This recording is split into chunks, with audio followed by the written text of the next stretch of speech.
있습니다. 국내에 많이 소개 안 되어 있는데 그래서 제가 이걸 좀 많이 소개하고 있고, 사실은 젠더 운동에 대해서 비판적 성찰이 주류화되고 있다. 그래서 우리나라에서는 조금 뒷북을 치고 있다. 역사적으로 이론적으로 또 주류 이론가들의 사례를 살펴보니까 주류 이론가들이 수화성애도 주장하고 근친상간도 주장했고, 대표적인 학자가 우리 주디스 버틀러라는 학자가 있습니다. 주디스 버틀러의 책에 보면 그 사람의 가장 중요한 아젠다가 뭐냐면 근친상간 금기를 부숴야 된다는 겁니다. 성혁명 운동 사상의 궁극적인 목적은 성유토피아입니다. 성유토피아는 모든 성행위의 정상화, 탈범죄화, 법제화가 그들의 목적입니다. 그래서 동성애라는 것은 거대한 성혁명 운동의 하나의 빙산의 일각에 불과하다고 그렇게 보시면 됩니다. 그러면 이런 사상들을 우리 교회는, 기독 지성인들은 어떻게 해야 될, 이걸 수용할 것이냐? 수화성애도 퀴어냐 이 말이에요. 요즘은 퀴어라는 표현을 다 모든 걸 다 막나거든요. 옹호하는 분들한테 수화성애, 근친상간 문제, 폴리아모리도 어떻게 할 것이냐 이 말이에요. 저는 탑다운 국가 페미니즘, 탑다운 국가 페미니즘이면 국가 재정이 투입되잖아요. 그죠? 국가 재정을 통해서 강제되는데 탑다운 방식으로. 그럼 국가 재정이 투입될 만한 보편적 근거가 있고 학문성이 있느냐? 그것에 저는 상당한 의문을 제기한다는 말이에요. 문명은 절제 속에서, 성화 속에서 그런 성욕망을 절제하고 때로는 통제하면서 그것을 성화시켰을 적에 문명은 찬란하게 번창하고, 마음대로 성욕망을 분출했을 적에 문명은 점차 쇠퇴하고 퇴조하게 된다. 유럽에서 보면 엄마들이 뿔이 났어요.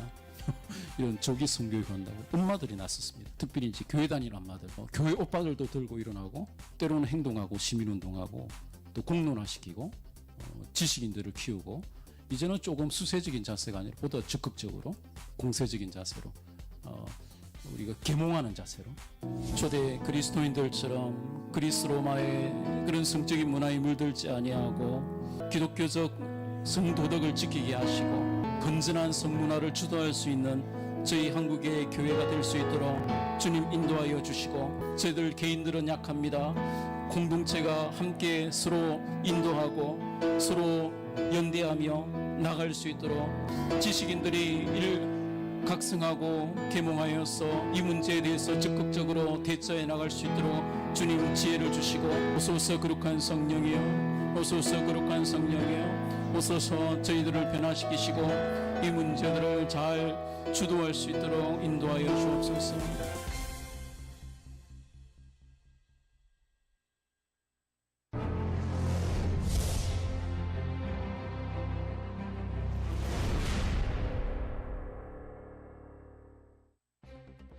21세기 유럽 마크시즘과 젠더주의의 황혼을 제가 소개하고자 합니다. 마치 퀴어에 참여하는 것이 글로벌 스탠다드인 것처럼 이야기하지만은 사실은 2020년, 2021년 유럽, 프랑스와 독일, 특별히 이제 동부 유럽, 그 다음에 남미, 젠더주의나 젠더 교육에 대해서 강력한 저항 운동이 일어나고 있습니다. 그래서 폐지되고 있습니다. 국내에 많이 소개 안 되어 있는데 그래서 제가 이걸 좀 많이 소개하고 있고, 사실은 젠더 운동에 대해서 비판적 성찰이 주류화되고 있다. 그래서 우리나라에서는 조금 뒷북을 치고 있다. 역사적으로 이론적으로 또 주류 이론가들의 사례를 살펴보니까 주류 이론가들이 수화성애도 주장하고 근친상간도 주장했고, 대표적인 학자가 우리 주디스 버틀러라는 학자가 있습니다. 주디스 버틀러의 책에 보면 그 사람의 가장 중요한 아젠다가 뭐냐면 근친상간 금기를 부숴야 된다는 겁니다. 성혁명 운동 사상의 궁극적인 목적은 성유토피아입니다.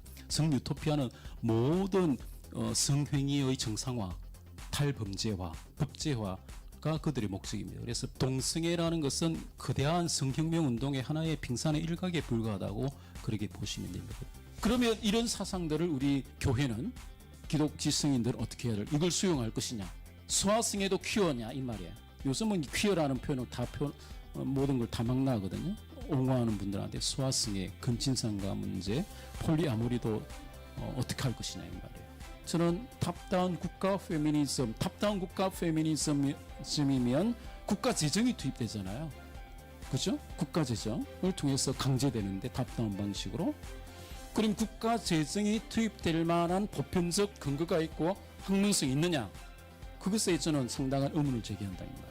문명은 절제 속에서, 성화 속에서 그런 성욕망을 절제하고 때로는 통제하면서 그것을 성화시켰을 적에 문명은 찬란하게 번창하고, 마음대로 성욕망을 분출했을 적에 문명은 점차 쇠퇴하고 퇴조하게 된다. 유럽에서 보면 엄마들이 뿔이 났어요. 이런 조기 성교육 한다고 엄마들이 났었습니다. 특별히 이제 교회 다니는 엄마들, 교회 오빠들도 들고 일어나고 때로는 행동하고 시민운동하고 또 공론화시키고 지식인들을 키우고, 이제는 조금 수세적인 자세가 아니라 보다 적극적으로 공세적인 자세로 우리가 계몽하는 자세로 초대 그리스도인들처럼 그리스 로마의 그런 성적인 문화에 물들지 아니하고 기독교적 성도덕을 지키게 하시고 건전한 성문화를 주도할 수 있는 저희 한국의 교회가 될 수 있도록 주님 인도하여 주시고, 저희들 개인들은 약합니다.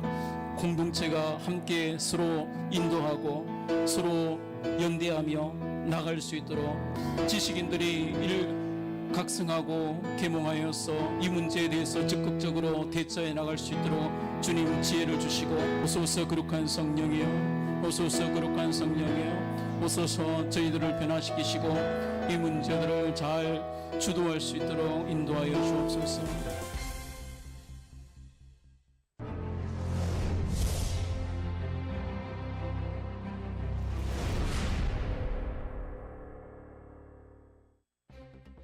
21세기 유럽 마크시즘과 젠더주의의 황혼을 제가 소개하고자 합니다. 마치 퀴어에 참여하는 것이 글로벌 스탠다드인 것처럼 이야기하지만은 사실은 2020년, 2021년 유럽, 프랑스와 독일, 특별히 이제 동부 유럽, 그 다음에 남미, 젠더주의나 젠더 교육에 대해서 강력한 저항 운동이 일어나고 있습니다. 그래서 폐지되고 있습니다. 국내에 많이 소개 안 되어 있는데, 그래서 제가 이걸 좀 많이 소개하고 있고, 사실은 젠더 운동에 대해서 비판적 성찰이 주류화되고 있다. 그래서 우리나라에서는 조금 뒷북을 치고 있다. 역사적으로, 이론적으로 또 주류 이론가들의 사례를 살펴보니까 주류 이론가들이 수화성애도 주장하고 근친상간도 주장했고, 대표적인 학자가 우리 주디스 버틀러라는 학자가 있습니다. 주디스 버틀러의 책에 보면 그 사람의 가장 중요한 아젠다가 뭐냐면 근친상간 금기를 부수어야 된다는 겁니다. 성혁명 운동 사상의 궁극적인 목적은 성유토피아입니다. 성유토피아는 모든 성행위의 정상화, 탈범죄화, 법제화가 그들의 목적입니다. 그래서 동성애라는 것은 거대한 성혁명 운동의 하나의 빙산의 일각에 불과하다고 그렇게 보시면 됩니다. 그러면 이런 사상들을 우리 교회는, 기독 지성인들은 어떻게 해야 될, 이걸 수용할 것이냐? 수화성애도 퀴어냐 이 말이에요. 요즘은 퀴어라는 표현을 모든 걸 다 막 나거든요. 옹호하는 분들한테 수화성애, 근친상간 문제, 폴리아모리도 어떻게 할 것이냐 이 말이에요. 저는 탑다운 국가 페미니즘이면 국가 재정이 투입되잖아요. 그죠? 국가 재정을 통해서 강제되는데 탑다운 방식으로. 그럼 국가 재정이 투입될 만한 보편적 근거가 있고 학문성이 있느냐? 그것에 저는 상당한 의문을 제기한다는 말이에요. 문명은 절제 속에서, 성화 속에서 그런 성욕망을 절제하고 때로는 통제하면서 그것을 성화시켰을 적에 문명은 찬란하게 번창하고, 마음대로 성욕망을 분출했을 적에 문명은 점차 쇠퇴하고 퇴조하게 된다. 유럽에서 보면 엄마들이 뿔이 났어요. 이런 조기 성교육 한다고 엄마들이 났었습니다. 특별히 이제 교회 다니는 엄마들, 교회 오빠들도 들고 일어나고 때로는 행동하고 시민운동하고 또 공론화시키고 지식인들을 키우고, 이제는 조금 수세적인 자세가 아니라 보다 적극적으로 공세적인 자세로 우리가 계몽하는 자세로 초대 그리스도인들처럼 그리스 로마의 그런 성적인 문화에 물들지 아니하고 기독교적 성도덕을 지키게 하시고 건전한 성문화를 주도할 수 있는 저희 한국의 교회가 될 수 있도록 주님 인도하여 주시고, 저희들 개인들은 약합니다. 공동체가 함께 서로 인도하고 서로 연대하며 나갈 수 있도록 지식인들이 이를 각성하고 계몽하여서 이 문제에 대해서 적극적으로 대처해 나갈 수 있도록 주님 지혜를 주시고, 오소서 거룩한 성령이여, 오소서 거룩한 성령이여, 오소서 저희들을 변화시키시고 이 문제들을 잘 주도할 수 있도록 인도하여 주옵소서.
바쁘신 시간인데도요. 4월 첫째 주 오후에 이렇게 시간을 내서 우리 차바 아카데미를 시청해주고 계시는 전국의 241 유튜브 채널의 시청자 여러분, 성도 여러분, 국민 여러분, 참으로 어리숙여 감사를 드립니다. 저는 차바 섬기고 있는 운영위원으로 섬기고 있는 조영길 변호사입니다. 여러분, 지난 주에는 우리 신원하 교수님께서 바울의 동성애와 기독교 윤리라는 제목으로 귀한 강의를 해주셨습니다. 특별히 신약 서신을 중심으로 바울의 여러 서신서에 나온 그런 동성애에 대한 정확한 의미가 무엇인지에 대해서 말씀해 주셨고, 이런 성경적인 올바른 해석을 왜곡하려는 정말 권위 있는 세상의 권위를 인정받는 신학자들의 잘못된 주장들, 그것이 얼마나 잘못됐는지에 대해서 아주 정확하게 잘 설명해 주신 명강의였습니다. 여러분, 신원하 교수님 강의 기회 있으시면 한국에서 시청을 해 주시고, 그리고 또 주위에 계속 권면해 주시면 좋겠습니다.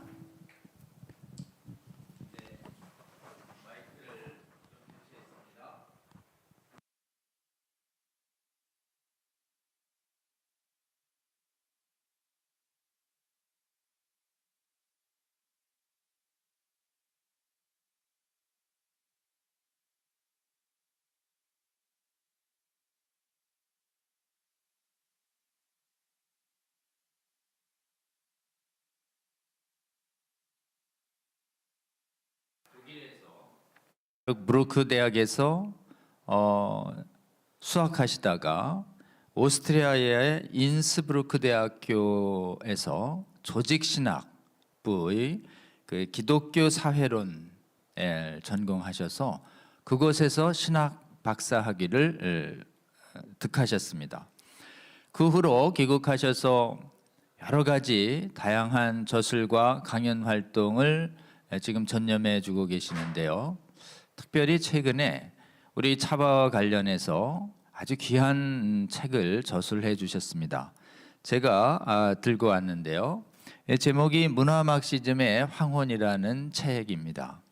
이 책은 기독문화연구소에서 그 발간을 후원해 주셨는데요. 누군가가 몇 달 전에 이 책을 보내주셔서 제가 틈틈이 좀 읽고 많이 배웠습니다.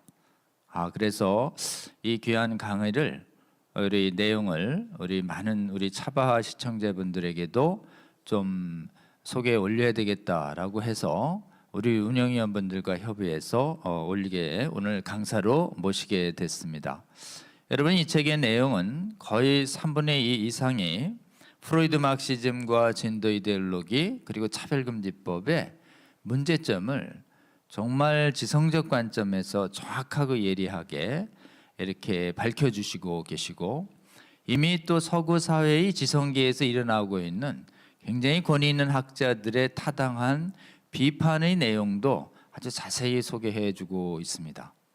저희에게 여러모로 정확한 지식과 앞으로 우리가 싸우고 있는 이 전쟁이 결국은 복음적 진리에 의해서 승리할 것이다라고 하는 희망과 소망을 갖게 해주는 귀한 책입니다. 여러분, 이 책 아직 적극 많이 구독을 해주시고 또 읽으신 다음엔 주위에도 많이 권면해 주시기를 부탁을 드립니다. 이 책의 추천사를 보면 아주 익숙한 이름들이 나옵니다. 특별히 차별금지법 바로 알기 아카데미 시즌 1에서 강의해 주신 우리 김승규 장로님과 그리고 시즌 2에서 계속 신학적인 관점에서 좋은 강의를 해주신 김용환 교수님, 이승구 교수님, 그리고 신원아 교수님, 이런 분들이 전부 이 책을 굉장히 귀한 책으로 생각하고 추천사를 써주셨습니다.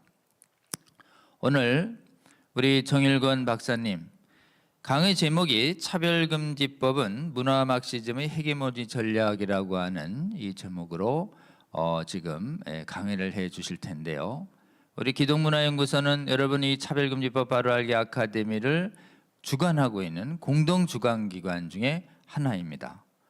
기독문화연구소를 위해서도 기도해 주시면 좋겠습니다. 여러분, 오늘 정말 좋은 강의를 기대합니다. 우리 프리뷰 영상에서도 많은 분들이 다른 프리뷰 영상보다도 훨씬 많은 프리뷰 영상을 조회를 해 주실 정도로 강의에 대한 관심도가 높았습니다. 정일권 교수님 모시겠습니다. 여러분, 끝까지 잘 경청해 주시기 부탁드립니다. 모시겠습니다.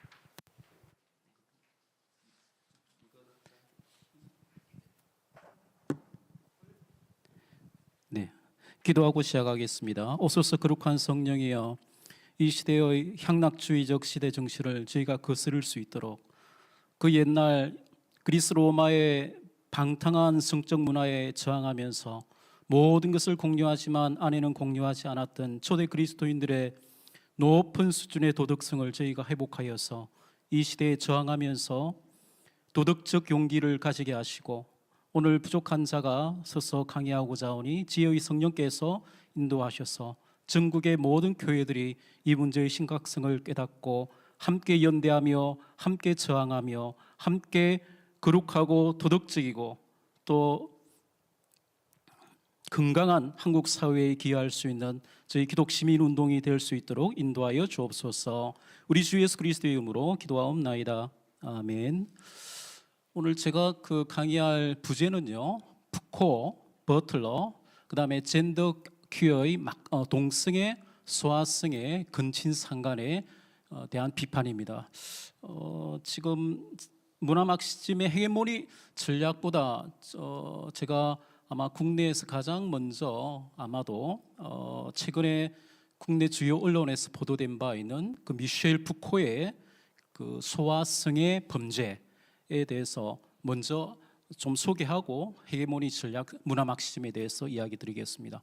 그 미셸 푸코가 어떤 사람이냐면 포스트 모던 철학자, 후기 구조주의자, 그리고 여러분들 현대 동성애 운동의 이론적 지주입니다. 그래서 대체로 두 기둥이 있죠. 게이, 남자 동성애, 남성 동성애는 미셸 푸코가 기둥이고요. 그 다음에 여성, 레즈비언 페미니즘, 동성애 운동의 이론적 가장 주요 이론가는 주디스 버틀러입니다. 그런데 이 미셸 푸코가 동성애자였을 뿐만 아니라 소아성애, 그러니까 8세에서 10세까지 소아들과 그러니까 소아성애적 강간과 소아성애적 매춘을 했다는 사실이 귀 소르망이라는 그 파리 유명 우리나라에도 그 초대된 바 있는 해외 스카에 의해서 그 사람이 목격을 했어요. 그것이 제가 28일인가요? 어느 분의 제보를 받아서 영국 타임스의 기사를 국내에서 아마 제일 먼저 제가 알렸고요. 그 다음 날 이제 조선일보, 중앙일보, 동아일보를 통해서 지금은 거의 다 한국의 주요 언론 신문과 방송이 다 이것을 보도를 하고 있어요.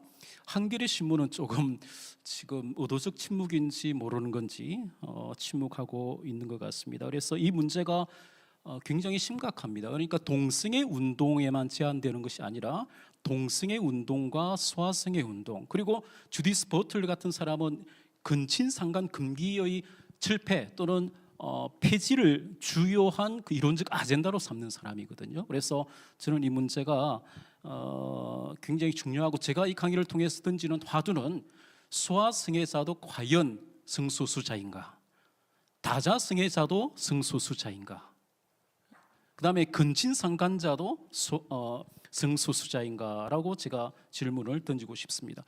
네, 먼저 첫 페이지에 보면 제가 헤게모니 전략, 요즘 오른편에 보이는 헤게모니와 사회주의 전략이라는 책은요, 요즘 한겨레 신문이나 우리나라 좌파 진영에서 지금 21세기 글로벌 좌파의 대세로 부상한 그 이론이 이 샹탈 무프의 이 헤게모니와 사회주의 전략이라는 좌파 포퓰리즘, 조금 더 솔직하게 이야기하면 좌파 파시즘이죠. 그러니까 당파성, 또 투쟁성, 선명성, 이걸 내세우는. 그래서 아까 우리 변호사님께서 제 책을 소개하셨는데, 제가 유럽에서 공부하다 보니까 어떤 위르겐 하버마스가 이야기했던 보다 중도적이고 합리적인 이런 사회민주주의 노선, 민주적 사회주의 노선은 이미 유럽에서 거의 이제 퇴조했고요. 다시 좌파 진영에서는 당파성을 강하게 내세우는 그런 흐름이 주류가 되고 있어요. 그래서 이 차별금지법도 나중에 마르쿠제가 이야기했던 이 억압적 톨레랑스, 그런 개념으로 사실은 헤게모니를 확보하기 위한 전략입니다. 그러니까 표현의 자유를 억압하고, 그래서 제가 제목을 문화막시즘의 헤게모니 전략이라고 잡았고, 왼쪽에 보는 이 컨틴전스 헤게모니 유니버설리티라는 말은, 이 책은 그 우리 국내 잘 알려진 슬라보의 지색 주디스 버틀러, 그 다음에 샹탈 무프의 어떤 그 동료인 라클라우가 공저한 책입니다. 그래서 이 두 책에 공통으로 들어가는 핵심 키워드는 뭐냐면 헤게모니입니다. 그러니까 헤게모니 확보를 위해서 사실은 차별금지법도 오랜 전부터 기획하면서 굳이 제정하려고 하는 것입니다. 예, 다음 넘어가 보겠습니다. 아까 제가 미셸 푸코의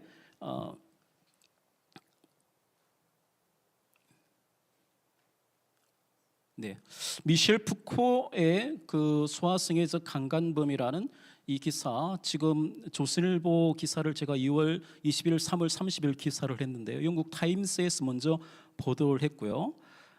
그래서 지금 우리나라 여러분들 검색해 보시면 거의 이제 우리나라 인문학계와 철학계가 멘붕 상태에 빠졌어요. 그런 언론 보도가 있습니다. 왜냐하면 보통 뭐 우리 기독교에서도 뭐 미셸 푸코, 당시 프랑스에서는 철학의 왕이었고요. 어떤 사람들은 신으로까지 모시는, 그리고 미셸 푸코가 포스트 모던 철학자로서 동성애 운동을 주도한 사람이거든요. 주디스 버틀러도 자기 책의 상당 부분을 미셸 푸코에 근거해서 그것을 개성하면서 했던 사람이 사실은 소아성애자였고, 그런 보도가 나와서 지금 국내에도 지금 굉장히 뜨겁게 보도되고 있습니다. 1960년대 후반에 튀니지에서, 그러니까 8세에서 10세 아동들과 소아성애를 했던, 그래서 강간범이라는 레피스트라는 표현을 통해서 그 보도가 되고 있습니다. 이것을 아까 소로만 교수가 폭로를 했습니다. 그때 당시 많은 목격자들이 있었고 기자들도 있었다고 그래요. 부활절 여행에. 근데 당시 워낙 푸코가 프랑스에서도 철학의 왕이었고 또 신처럼 숭배됐던 그런 철학자였기 때문에 이 사실이 묻혔다는 것이죠. 네. 그래서 이 문제가 상당히 큽니다. 그래서 동성애 문제에서 소아성애 문제를 빼놓고 배제하고 논의할 수가 없다는 것이에요. 실제로도 그렇고 또 이론적으로도 그렇습니다. 그러니까 이 성혁명의 창시자인 빌헬름 라이가 이미 이제 그 사춘기 이전에 어린이들의 성, 소아들의 성의 해방을 주장하거든요. 그래서 소아성의 문제를 요즘 뉴스 엔조이 같은 데 보니까 이 동성애 운동을 반대하는 진영에서 소아성의 문제를 공론화한다는 뉴스가 몇 주 전에 떴던 것 같은데, 저는 개인적으로 소아성의 문제는 본질적인 문제라고 봅니다. 구조적인 문제라고 봅니다. 네. 주류 이론가들의 사상에 있고, 또 푸코 같은 경우에 실제로 소아성애를 이론적으로 주장했을 뿐만 아니라 실제로 소아성애자였습니다. 예, 그렇기 때문에 소아성애 문제는 여러분들 결코 공론화에서 배제될 수 있는 그런 주변적인 문제가 아니다. 근친 상간도 마찬가지예요. 네, 다음 넘어가 보겠습니다. 네, 화면을 조금 네, 아까 말씀드렸던 것처럼 철학의 왕, 네, 아까 그렇게 말씀드렸고요. 네, 그다음에 이 푸코가 자신의 그 성의 역사에서 그리스 미송, 그러니까 사실은 플라톤의 그 향연 심포지온이 사실은 그 페드라스트라고 그러죠. 그 우리나라로 남색으로 주로 번역하는데요. 그게 사실은 성인 남성과 미소년 간의 동성애적 소아관계를 이야기하는 것이고, 플라톤의 향연이 그것을 지지하는, 그것을 보여주는 사실은 주요 텍스트가 됩니다. 그래서 우리나라 지금 TV에서도 그렇고 최근 왜 그 플라톤의 향연에 대한 강의를 자꾸 계속 보여주는지 모르겠어요. 저도 최근에 많이 보는데요.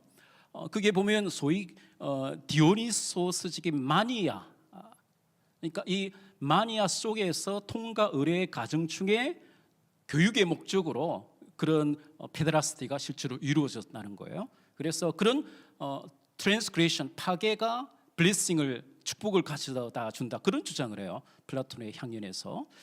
네, 그래서 실제로 플라톤은 이런 관점에서 폴리테이아, 자신의 국가론에서 뭐 아내들의 공유를 이야기하죠. 유토피아 사상 속에서 실제로, 그러니까 이 플라톤의 국가론 자체가 이미 이후에 사회주의적, 공산주의적, 또 성유토피아적 사상의 단초를 제공해요. 그 에로스 개념도 마찬가지요. 이건 나중에 프로이드의 정신분석학에도 영향을 주고, 나중 프로이드를 계승하는 마르쿠세의 유토피아와 문명이라는 그 에로스 개념이 그대로 계승이 되는 것입니다. 그래서 플라톤 철학 자체로부터 저는 개인적으로 시작된다고 보고 있고요. 네, 그 다음에 네, 프랑스 68 좌파의 동성애 국내 동아일보 기사입니다. 이 동아일보도 이 푸코의 소아성애 문제를 보도했고, 동아일보는 이것과 함께 제가 이미 3월 16일에 독일 방송을 듣다가 최근에 프랑스에서 2021년 1월에 출판된 책에 대한 이야기를 제가 독일 방송을 듣다가 알게 되었는데, 거기 보면 독일에서 가장 유명한 정치학자, TV에도 각종 언론에 등장했던 스타와 같은 그런 정치학자와 또 헌법학자가 동성애이면서 소아성애이면서 인세스트, 근친상간을 했다는 그 사실이 폭로되었는데, 그 출판 과정도 보니까 상당히 극비리에 이루어졌다가 작년 말이었죠. 극비리에 이루어졌다가 이제 드디어 출간되었는데, 출간되자마자 그 책이 이제 완판되고, 또 이 사태가 워낙 중대한 사태여서 프랑스의 마크롱 대통령도 이 사태에 대해서 이 소아성애는 반드시 처벌되어야 된다라는 그 사실을 접하고 3월 13일경인가요? 제가 블로그나 페이스북을 통해서 소개를 했는데, 동아일보에서 미셸 푸코의 이 소아성애 문제를 보도하면서 함께 그렇게 보도를 했더라고요. 여기 조금 더 정확히 보면 듀아멜이라는 유명 정치학자 올리비에 듀아멜이라는 이 학자가 이제 파리 정치대를 감독하는 국립 정치학 연구재단의 이사장을 역임한 사람이에요. 이제 이 사람이 그러니까 10대 의붓 아들을 수시로 성폭행했다는 것이죠. 그러니까 아들이니까 동성애면서 소아성애면서 또 인세스트예요. 네, 그래서 프랑스에서는 지금 미투 인세스트, 그러니까 미투 근친상간 운동이 벌어지고 있어요. 근친상간에 대해서 이제 이것을 미투하는 것이죠. 네, 그래서 굉장히 지금 이것이 프랑스에서 큰 주제고 저도 자료를 찾아보니까 프랑스의 수많은 방송에서 많이 다루고 있어요, 이 문제를. 그래서 이것이 이제 미셸 푸코의 소아성의 문제와 함께 이렇게 연동되는 것입니다. 그래서 결코 동성애 문제에서 소아성의 문제를 배제할 수 없다, 본질적으로 얽혀 있다, 이렇게 보는 것입니다. 네, 아까 말씀드렸듯이 재채교 문화막시즘의 학원, 우리 김성규 전 법무부 장관 국정원장께서 용역을 주셔서 출판이 되었고요. 많이 여러분들 읽어주시고 나름대로 이론적 기반의 좀 학문성을 가지고 접근을 한 것입니다. 그래서 이 책의 요지는 유럽 사회민주주의 시대에는 종언을 고했다는 것이죠. 우리나라에서는 이제 4.16.8, 독일 녹색당, 3인당이 이야기했던 민주적 사회주의를 모델로 현 정부에서 삼는 것 같은데, 유럽에서는 이미 이것이 태조기에 접어들었고, 글로벌하게 보면 사실은 이런 중도적 하브마스적이고 잔 롤적인 이런 사회민주주의 노선이 아니라 다시 좌파는 자파의 선명성을 강조하고 당파성을 강조하는 샹탈 무프페 같은 그 좌파 포퓰리즘 또는 그 노선이 주류를 형성하고 있고, 이런 샹탈 무프의 이런 입장은 이제 슬라보의 지제, 버틀러 이런 사람들과 지금 함께 연대하고 있어요.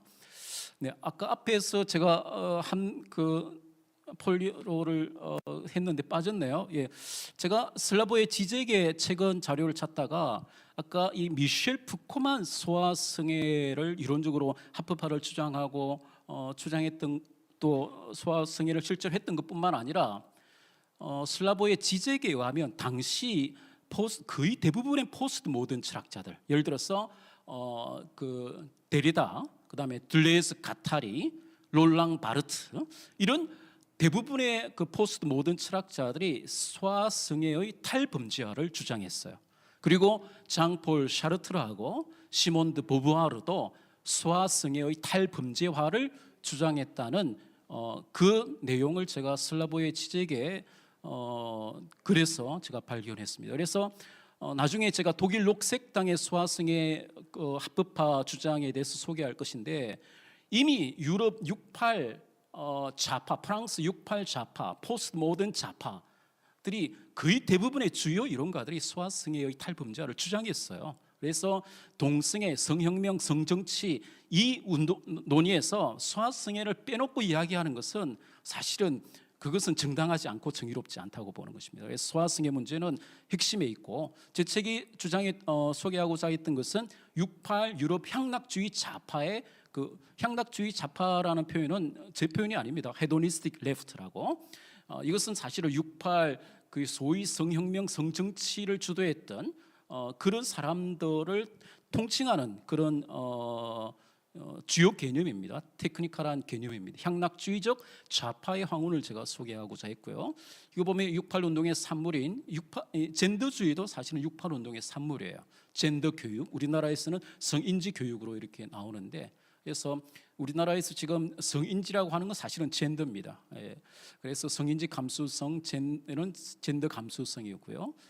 그 다음에 나중에 제가 워낙 지금 이 소아성애 문제가 커졌기 때문에 먼저 초반에 다뤘는데, 이후에는 우리나라에서 지금 이제 성인지 교육을 교육계에서 이제 의무 교육으로 올해부터 강제하겠다고 하는데, 유럽에서는 사실은 젠더 교육이 폐지가 되고 있고, 이 젠더 이데올로기, 젠더주의의 이론적 제사장 또는 여왕이라고 일컬으시는 주디스 버틀러도 2020년에 이 내용을 잘 알고 있어요. 유럽의 젠더 교육계도 젠더 이데올로기에 대해서 강력한 저항 운동이 유럽에서 일어나고 있다는 것을 잘 알고 있습니다. 그걸 나중에 제가 소개하겠습니다.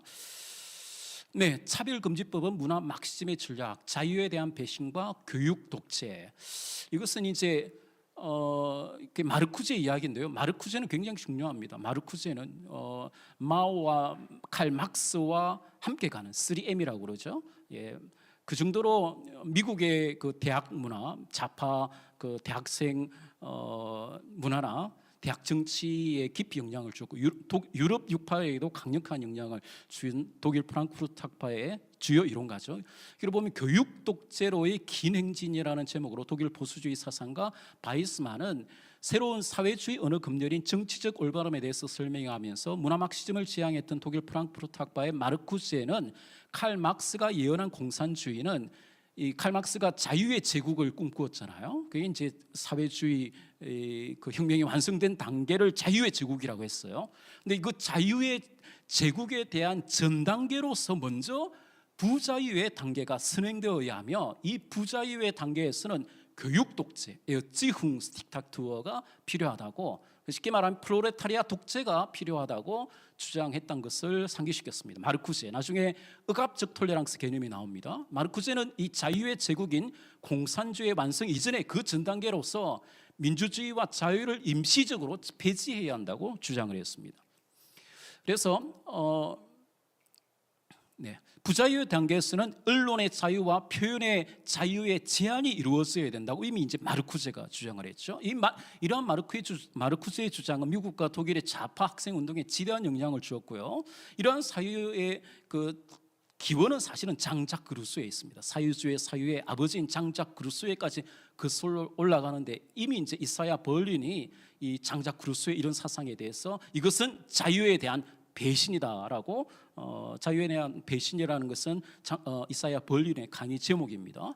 그래서 이런 마르쿠의 주장을 좌파 학생 운동권은 열렬히 환호했고요. 마르쿠제는 자본주의와 민주주의 그리고 시민사회를 파괴해야 자유의 제국에 도달할 수 있게 된다고 주장하면서 그것을 위해서 폭력도 정당화할 수 있다고 주장을 했어요. 그래서 마르쿠제는 이 부자유의 단계에서는 언론의 자유, 표현의 자유가 제한되어야 한다고 주장했고요. 그래서 이 마르쿠제 등이 주장한 표현의 자유는 사실은 자신들의 진영만을 위한 표현의 자유였어요. 그래서 나중에 마르쿠제가 이야기하는 톨레랑스는 당파적 톨레랑스입니다. 자유주의적 개념의 톨레랑스가 아니에요. 당파성, 파르티잔. 제가 왜 아까 우리 조 변호사님하고도 이야기를 나누었는데, 쉽게 말하면 그 차별금지법이라든지 이런 사람들, 사회주의자들은 기본적으로 당파성, 파르티잔, 그러니까 파르티잔을 우리말로 빨치산이라고 합니다. 빨치산으로 번역해요. 빨치산인 거예요. 빨치산. 왜 제가 이 문제에 대해서 조금 더 심각하냐면, 제 지도 교수가 그 토마스 홉스뿐만 아니라 독일 헌법학자 칼 슈미트의 전공자입니다. 전문가고, 이 샹탈 무프 같은 사람들이 이 칼 슈미트의 정치적인 것의 개념의 그 중요한 개념으로 생각하는 적과 친구의 구분, 거기에서 이제 그것을 이론적 축으로 삼고, 칼 슈미트의 유명한 책 중에 하나가 그 파르티잔이라는 책이 있습니다. 빨치산에 관한. 그래서 이것은 차별금지법은 한마디로 빨치산의 기획이다, 빨치산적인 기획이다, 그렇게 보시면 돼요. 당파성. 네. 그래서 이러한 마르쿠제 그다음에 억압적 톨레랑스, 이 책이죠. 리프레시브 톨레란스라는 책에서 쉽게 말하면 이 마르쿠제는 해방적 톨레랑스를 주장하는데, 그 해방적 톨레랑스는 당파적 톨레랑스예요. 쉽게 빨치산적인 톨레랑스란 말이에요. 여기 마르쿠제의 그 원문을 빌려왔는데요. 여기 보면 쉽게 말하면 liberating tolerance, 그러니까 해방적 톨레랑스는 intolerance, 그러니까 우파 운동에 대해서는 불관용하고 좌파 운동에 대해서는 톨레랑스의 입장을 가져야 된다, 이런 주장이에요. 그러니까 해방적 톨레랑스는 우파 운동은 절대 그러니까 관용적이어서는 안 되고 불관용이고, 좌파 운동에 대해서만 톨레랑스를 의미해요. 그러니까 지극히 당파적인 톨레랑스 개념을 주장하는 것이죠. 네, 그래서 뭐 이런 맥락에서 차별금지법이 나온 것입니다. 그러니까 자유에 대한 배신이죠.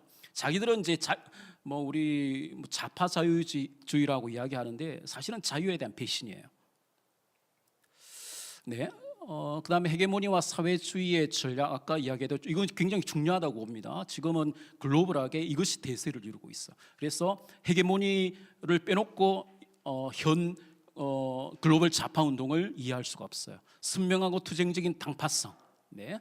그래서 주디스 버틀러도 1997년 자신의 주장이 소수일 때는 표현의 자유를 지지하다가 제도권으로의 긴 행진을 통해서 헤게모니와 권력을 잡은 이후에는 이 표현의 자유를 차별금지법 제정 등을 통해서 억압하고 제한한다는 비판을 받고 있어요.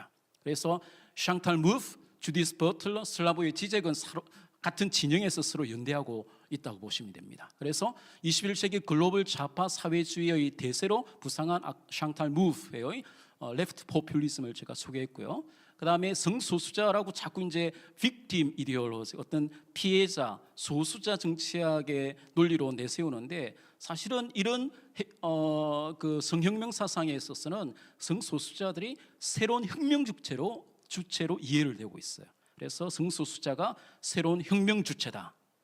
이 사실을 우리가 간과해서는 안 되고요. 다음, 아까 제가 이미 이제 미셸 푸코 이야기를 했는데 제가 이걸 강의하려고 오래 전에 준비를 했었어요. 근데 그제 이미 이제 국내 언론에서 많이 보도가 되었기 때문에 제가 앞에 배치시켰습니다. 앞에 제가 소개한 내용입니다.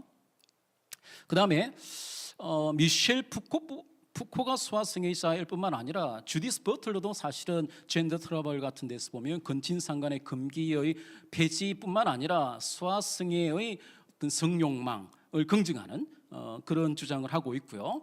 그래서 여기에 제가 그림으로 소개한 것은 동영상 자료인데 주디스 버틀러가 최근에 브라질에서 강연을 하러 갔다가 공항에서 이제 그 기독교 단체에서 저항을 받았는데 그때 어떤 이야기를 반대하면서 시민단체에서 외쳤느냐면 주디스 버틀러 당신은 우리 브라질에 환영받을 수가 없다. 그러면서 주디스 버틀러 당신은 수화성애자다.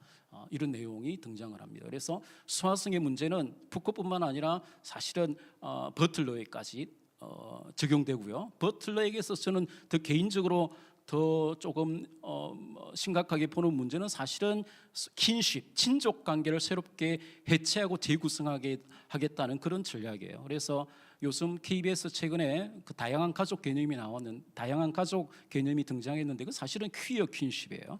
퀴어 가족을 소개한 거예요. 그래서 이런 가족 관계, 친족 관계, 킨십을 새롭게 해체하고 재구성하겠다는 기획을 주디스 버틀러가 자기 책에서 최근에 하고 있고요. 그래서 그것을 위해서 이제 근친상간 금기를 폐쇄해야 된다라는 그런 주장을 합니다. 그래서 우리의 질문은 수화성애와 근친상간도 키어한 성적 취향으로 수용할 수 있느냐 이 말이에요. 성적 취향의 다양성 속에 수화성애와 근친상간도 한국 사회가 포용할 것이냐 이런 문제예요. 그래서 그다음 넘어가 보겠습니다. 그래서 제 강의의 요점은 유럽 68 수화성애적 안티파. 여기서는 이 수화성애적 안티파시즘이죠. 사실은 유럽 68을 독일에서는 이제 수화성애적 안티파라고 이야기를 합니다. 제 책에도 한 장의 제목으로 잡았는데요. 이 수화성애적 안티파, 그러니까 파시즘을 격파하기 위해서는 수화성애를 해야 된단 말이에요. 수화성애적 안티파라고 이야기합니다. 68 운동에서 꼬뮌이 형성되었는데 꼬뮌에서 실제로 수화성애가 이루어졌어요. 이론적인 그뿐만 아니라 수행적으로 실제로 수화성애를 했고요. 이제 이런 것들이 최근에 이제 미셸 푸코의 수화성애 수행 행위가 폭로되면서 그대로 이제 확정되는 것이죠.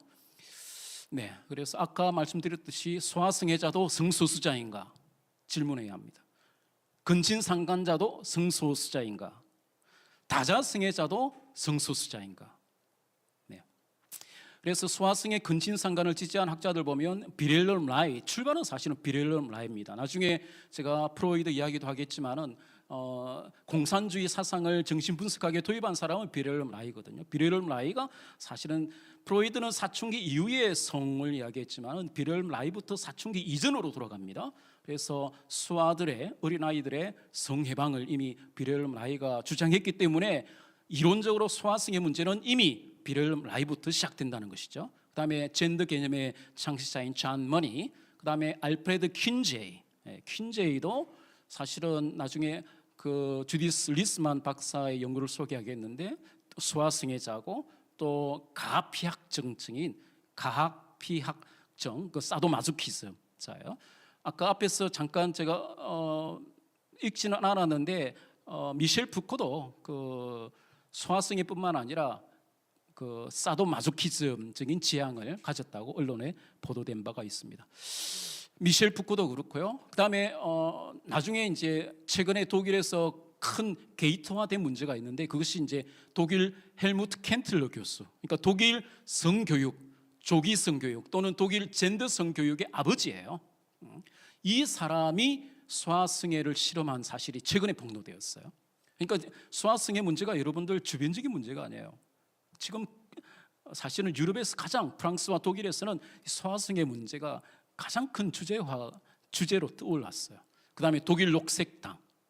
그래서 성유토피아를 지향하는 이 사회주의적 성혁명, 성정치 운동은 결코 동성애 운동으로 제한되지 않습니다. 동성애는 시작이에요. 동성애 합법화 또는 정상화시킨 그다음에 이제 그러면 그 다음에는 이제 why not 페도필이 일어 나갈 거예요. 소아성애는 왜 안 되느냐? 소아성애 되면 그 다음에는 근친상아는 왜 안 되느냐? 그래서 사실은 심각합니다. 그래서 사회주의 성정치 운동은 21세기 글로벌 사회주의 운동의 가장 중요한 아젠다예요.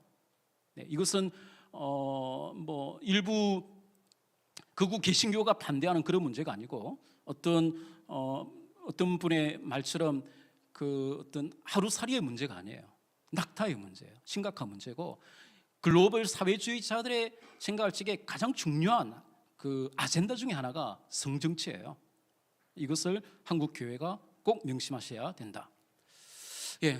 주디스 버틀러가 인정하는 21세기 글로벌 반젠더 이데올로기 저항 운동과 젠더 교육 폐지 운동. 아까 말씀드렸듯이 젠더 교육 우리나라에서는 이게 마치 진보적이고 젠더나 퀴어를 좀 읊어줘야 글로벌 트렌드인 것처럼 글로벌 스탠다드인 것처럼 주장하지만은 사실 유럽에서는 이것이 저물고 있고 처음 10년 정도는 잘 몰랐어요. 그런데 유럽에서는 지금 강력한 반대 운동, 저항 운동, 레지스탕스 운동이 벌어지고 있다는 것을 주디스 버틀러가 2020년 자신의 그 강연에서 인정하면서 도움을 호소하고 있어요. 자신이 젠더 트러블의 저자인데 자신이 트러블에 놓이게 되었다면서 호소하고 있어요. 그래서 여기 보면 가장 대표적인 나라가 프랑스고요. 그 다음에 독일도 그렇고요. 독일, 프랑스와 독일이 사회주의 운동의 기원이거든요. 진원지예요. 그래서 프랑스와 독일에서 최근에 일어나는 흐름들이 굉장히 이 사회주의자들한테는 큰 의미가 있을 거라고 저는 보고요. 그 다음에 이제 굉장히 중요한 나라들이 동부 유럽, 중부 유럽입니다. 가장 중심에 있는 나라가 헝가리고요. 그 다음에 폴란드, 그 다음에 그 외 동부 유럽 대부분의 헝가리뿐만 아니라 체코 뭐 이쪽에 동부 유럽들은 소위 소아성애적 안티파 또는 68세대가 주도했던 그 유럽 연합 또 서부 유럽이 이야기하는 성정치, 성혁명 이런 것에 대해서 아주 강력한 거부감을 가지는 거예요. 그래서 동부 유럽, 특별히 이제 헝가리나 폴란드 같은 경우에는 서부 유럽은 더 이상 기독교적 전통적인 의미에서 기독교적 유럽이 아니라고 보는 거예요. 그래서 성정치로 몰락해가고 있다 이렇게 보는 것이고 실제로 유럽의 자살, 그 더글러스 머레이죠. 영국에서 이런 The Strange Death of Europe, 유럽의 이상한 자살, 유럽의 자살에 대한 책들이 베스트셀러가 되고 있고요. 독일에서도 제가 제 책에서 소개한 그 독일 3인당 SPD 출신의 틸로 차라친 박사가 독일은 사라지고 있다는 책을 출간을 했어요. 그게 뭐 거의 100만 부 이상 팔렸어요. 그 책 하나로 그 정도로 독일 사람들도 이런 68세대가 그 책에 그 틸로 차라친 박사의 책의 부제가 뭐냐면 우리는 그 사람도 68세대예요. 우리는 어떻게 조국을 위험에 빠뜨렸는가 이게 부제예요. 그러니까 소위 68 성혁명 또는 뭐 성해방을 이야기했던 사람들의 담론이 지배적 담론으로 자리 잡은 독일 20세기 후반에 독일 정치의 결과가 뭐냐? 그건 인구 질벽을 넘어 독일의 자살을 가져왔다는 거예요. 그래서 실제로 이런 것들이 독일에서 최신의 담론이고 흐름이라는 것이에요. 그래서 주디스 버틀러도 이 강연에서 이제 그런 것들을 이야기한 헝가리, 그다음에 브라질도 마찬가지고. 이것은 독일에서 가장 대표적으로 주디스 버틀러식의 젠더 퀴어 페미니즘에 대해서 강력하게 비판하고 있는 사람이 페미니스트가 알리체 슈바이츠라는 학자입니다. 이 페미니즘은 어떤 사람이냐면 원조격이에요. 독일에서 시몬드 보부아르하고 깊은 교분을 가졌고 인터뷰도 하고 장폴 샤르트르와 교분을 가졌던 원조격이에요. 근데 이런 학자들이 버틀러식의 그런 어떤 젠더 페미니즘에 대해서 비판을 하고 있고, 그다음에 조기 성교육을 독일 유치원에서 하고 있는 것을 가장 강력하게 비판하고 있는. 그러니까 제가 이야기하는 것은 이 젠더 퀴어 페미니즘은 제3세대 물결인데요. 보다 고전적이고 전통적인 원조 페미니즘 학자들은 굉장히 강력한 그 비판 의식을 가지고 있는 거예요. 그러니까 여성이 이제 페미니즘이라고 이야기하지만은 페미가 사라졌다고 보는 거예요. 여성이 어디 있느냐 이 말이에요. 젠더라는 그 어떤 영지주의적 중립 개념으로 그렇게 이야기하는데, 그래서 전통적인 페미니즘 학자들은 강력한 비판을 하고 있고, 그래서 최근에 이 알리체 슈바르츠, 우리나라에도 잘 알려져 있는 페미니즘 계열의 그다음에 독일에서 무공 훈장까지 받았던, 그래서 양성평등의 굉장히 그 한 축을 이루는 큰 학자예요. 그래서 이런 버틀러식의 좌파 페미니즘에 대해서 굉장히 비판적인 지식이고, 이런 이 여성학자가 최근에 주장한 것은 이 독일 녹색당과 3인당이 추진한 그동안 자유로운 매춘, 그래서 매춘 합법화의 결과가 뭐냐, 이게 강의 제목인데요. 독일 유럽의 창녀전. 그러니까 이 녹색당과 3인당이 주도한 자유로운 매춘의 결과가 독일이 유럽의 창녀촌이 되어버렸다는 거예요. 그다음에 매춘은 그야말로 독일적 스캔들이다. 그래서 이것에 대해서 굉장히 매춘 합법화에 대해서 강력하게 비판을 하고 있는 그런 학자들입니다. 다음 보겠습니다. 아까 헝가리 이야기했는, 헝가리 왼쪽은 지금 아까 제가 유럽 인권법원 문제를 조 변호사님과 이야기를 나눴는데요. 지금 유럽 인권법원과 EU에 강력한 그 영향력을 미치고 있는 학자가 그 사람이 조지 소로스입니다. 글로벌 자본을 통해서.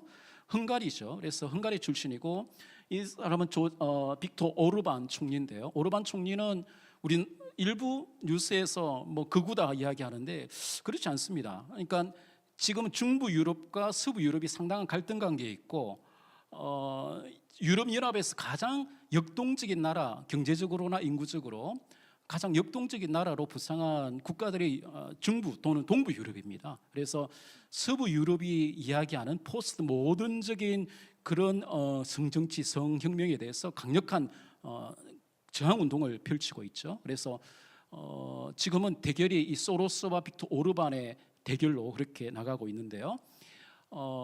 그래서 이 헝가리 같은 경우는 천년의 기독교적 전통을 가졌고, 그렇기 때문에 이 쉽게 말하면 이 빅토 오르반 총리도 철학을 한 사람이고, 소위 유럽의 8, 9세대를 대표하는 학자죠. 8, 9년에 동부 유럽 공산주의의 붕괴 이후에 등장한 그런 새로운 시민운동 그룹이에요. 그래서 지금은 유럽은 68과 89가 경쟁하면서 68은 저물고 89가 떠오르고 있다, 그렇게 보십니다. 8, 9세대. 마크롱도 사실은 8, 9세대라고 볼 수가 있습니다. 그래서 유럽 사회주의는 저물고 있고, 8, 9 동공산주의 붕괴 이후에 새로 등장한 8, 9세대가 새로운 유럽 정치를 주도하고 있다, 그렇게 보시면 틀림없습니다. 네.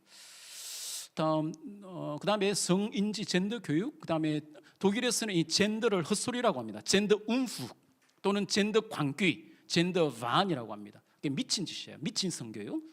사실은 이 미쳤다는 것은 도덕주의적 저의 비난이 아니라 그 사람들이 철학적으로 이미 광기를 수용해요. 미셸 푸코도 광기를 수용하잖아요. 디오니소적 마니아를. 그래서 이 젠더라는 것도 사실은 미친 개념이에요. 미친 개념이고, 저는 조지 오웰 적인 그런 뉴스피크다 이렇게 보는데, 일단은 아까 주디스 버틀러가 2020년에 이미 이제 젠더 교육에 대한 강력한 저항 운동이 싹트고 있다고 도움으로서 하고 있는데, 2020년 7월에 독일에서 가장 대표적인 방송 ZDF 방송에서 젠더 교육 폐지 운동과 독일 기독교 우파의 문화 전쟁을 다큐로 다루고 있는 걸 제가 봤습니다. 그래서 이 ZDF 방송의 방송 제목도 누가 젠더 광기를 두려워하는가.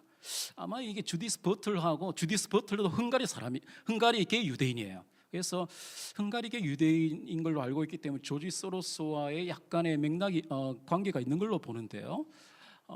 여하튼 똑같은 그 강의 제목을 잡았어요. 누가 젠더 광기를 두려워하는가. 주디스 버틀러도 Who is afraid of gender 이렇게 했는데요. 그래서 독일에서는 이 젠더 광기, 젠더가 미친 짓이다라는 이 젠더 광기 개념이 워낙 보편화되어서 ZDF 방송에서 이것을 방송 제목으로까지 수용을 했습니다. 그래서 보면 이제 독일 기독교파 크리스틀리히 레히트가 이 운동에 강력하게 저항을 하고 있다는 것을 ZDF 방송에 방송하지 않을 만큼 독일에서는 젠더 이데올로기에 대해서 저항 운동이 거세다라고 보시면 됩니다. 네, 그다음에 성혁명 운동은 기독교 문화에 대한 문화 전쟁입니다. 쿨투어캄. 이 오른쪽에 소개한 책은 여러분들 빌헬름 라이 성혁명 개념의 창시자인 오스트리아 사람입니다. 제가 독일 그래서 오스트리아 사람들에 대해서 좀 더 애정을 가지고 보는데 이 책의 원제입니다. 원제가 뭐냐면 그냥 성혁명이 아니라 문화 전쟁 속의 성입니다. 그러니까 문화 전쟁은 빌헬름 라이가 이미 시작한 거예요.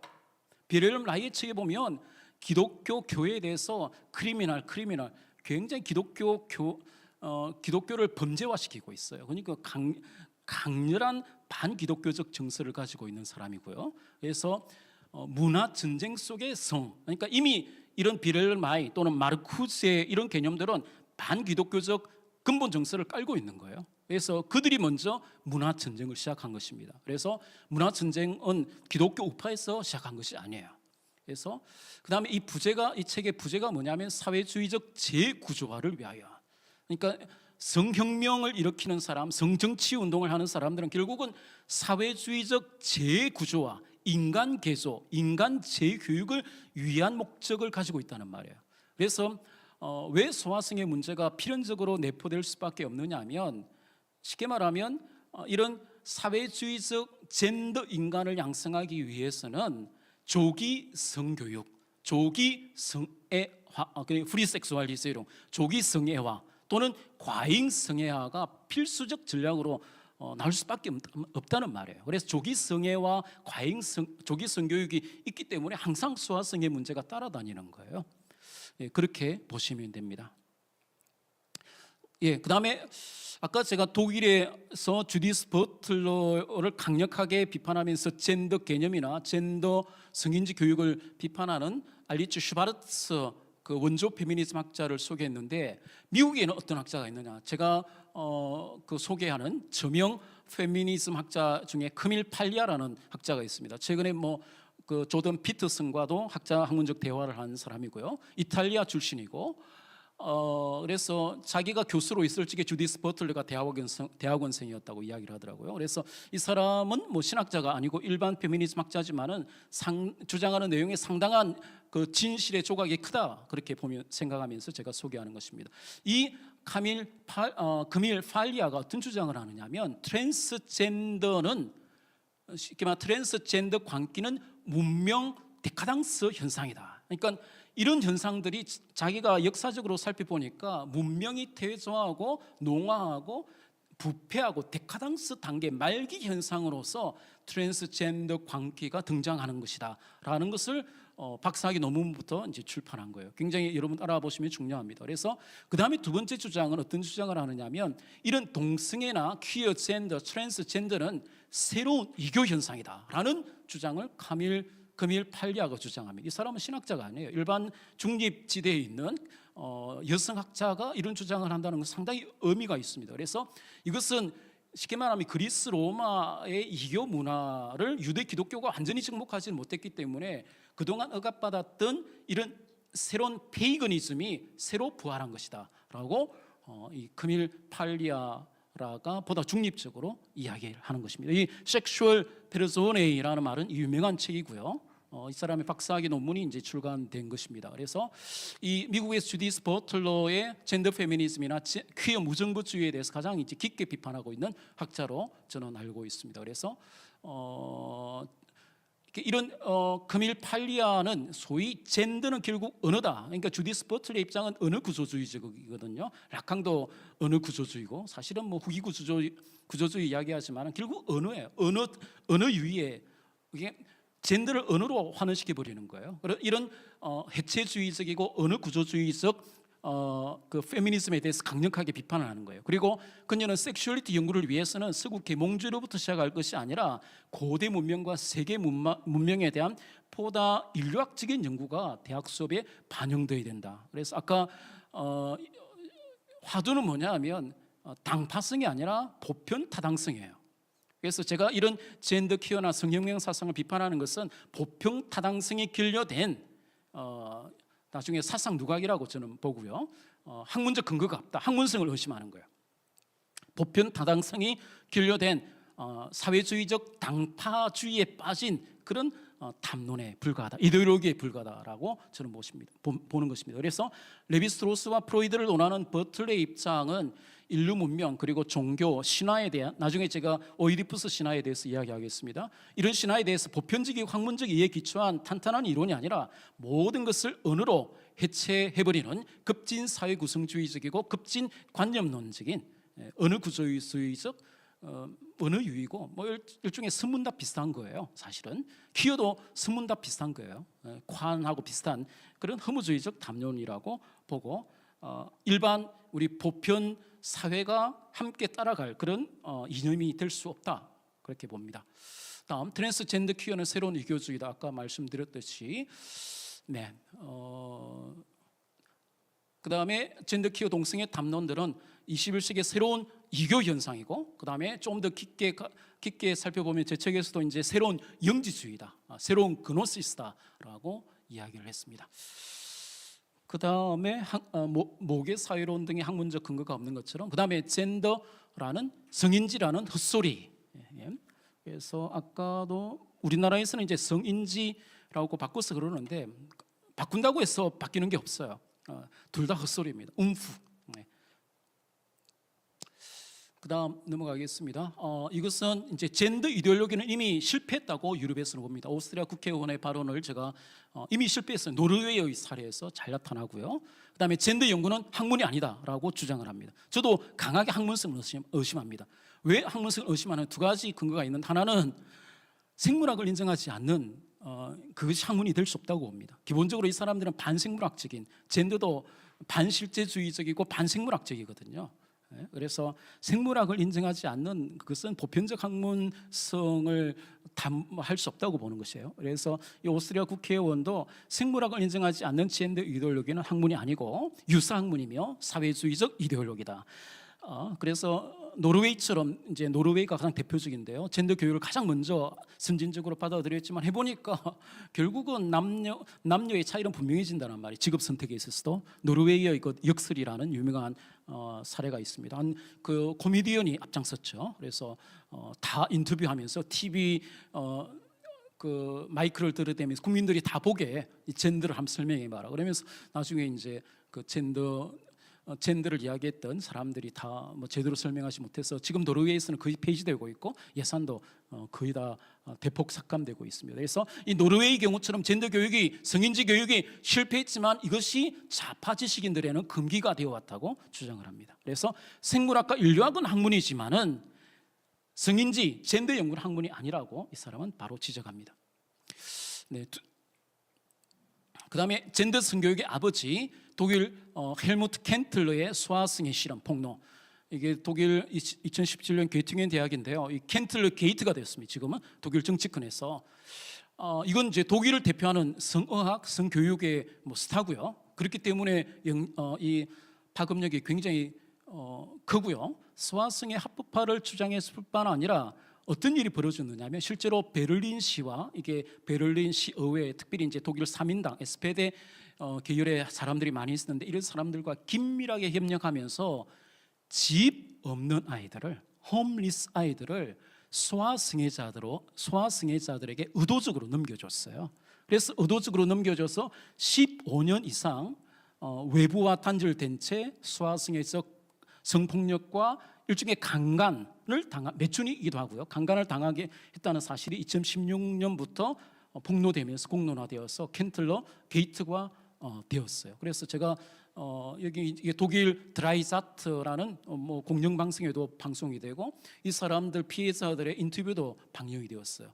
그래서 이 켄틀러 교수는 어떤 사람이냐면, 독일에서 다양성의 성교육, 우리나라도 지금 이제 다양성을 이야기하잖아요. 다양성, 다양한 가족. 이 다양성의 성교육을 주장하는 사람이 소아성애 실험을 했고, 소아성애자들에게 아이들을 넘겼다면, 그것도 집 없는 아이들을. 그래서 이 성적 다양성, 다양한 가족, 퀴어 가족 개념에 소아성애도 포함되는지 반드시 질문해야 된단 말이에요. 네.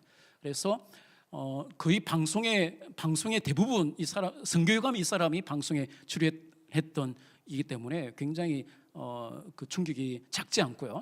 더 문제는 이 사람이 독일 개신교와 개신교 협의 에카데 독일 개신교에 깊이 영향을 준 사람이에요. 그래서 저는 특별히 이제 독일, 유럽 같은 경우는 개신교가 더 리버럴한 경우가 많은데요. 이것은 우리나라에서 뭐 퀴어 신학, 우리나라 개신교 일부 사람들도 뭐 기독교 사회주의 이야기하면서 퀴어 신학 주장하는 분들한테 나름대로 큰 의미가 있다고 생각을 하고 있고요. 여하튼 독일 개신교에 지대한 영향을 준 사람이기 때문에 굉장히 문제를 심각하게 봅니다. 그래서 조기 성교육, 조기 성애아를 필연적으로 내포하는 사회주의적 젠더 교육은 필연적으로 소아성애 문제를 내포하고 있다고 저는 보는 것입니다. 네. 제가 뭐 이런 동성애 운동의 흑역사를 하는 것이 아니라 학문적으로 논의할 만한 문제라고 보는 거예요. 이 정도면 여러분 어떻게 생각하세요? 네, 성유토피아는 이미 이제 마르쿠스의 유토피아와 문명이라는 책에서 성유토피아 개념은 제가 쓴 말이 아니라 일반적으로 성혁명, 성정치 운동을 하는 사람들의 궁극적인 목적은 성유토피아입니다. 모든 성행위의 정상화를 꿈꾸는 거예요. 네, 이것을 근데 이런 모든 성도 유토피아에는 그러면 근친상간, 폴리아모리도 허용되고 근친상간도 허용되어야 되느냐 말이에요. 우리 일반 국민들한테 질문해 봅시다. 과연 한국 사회가 이것을 허용해야 되느냐 이 말이에요. 네. 자, 그다음요. 네. 조금 이까지 오셨으니까 한 18분 정도 남았으니까 좀 쉴 겸 제가 들어드리겠는데 이건 뭐냐면 독일에서 지금 이런 젠더 이데올로기 레지스탕스 운동을 벌이고 있는 대표적인 그 단체가 데모 피어 알레, 쉽게 말하면 모든 일을 위한 데모에서 이제 주최하는 그 일종의 버스 투어죠. 버스 투어를 통해서 독일 전국을 돌면서 켄틀러의 성교육을 중단하라, 우리의 아이들을 보호하자, 켄틀러 게이트, 아동성 학대라고 하면서 버스를 돌면서 국민들을 계몽하고 있는 영상이에요. 그래서 우리나라 이런 성혁명, 성정치 사상에 대해서 정당한 저항운동과 레지스탕스 운동을 벌이고 있는 우리 단체들에게 화이팅을 외치면서 이걸 한번 들어드리고 싶습니다. 들어주시죠.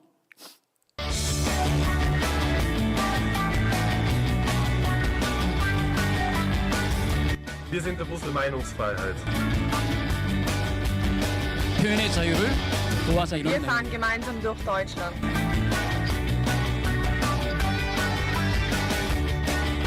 Und unsere Botschaft lautet: Schützt unsere Kinder. 우리들의 아이들을 보호하자 이런 뜻이죠. Kindesmissbrauch verhindern.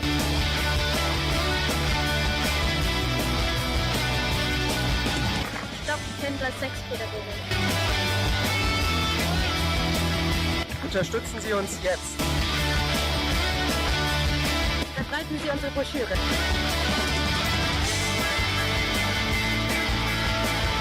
Zum Schutz unserer Kinder.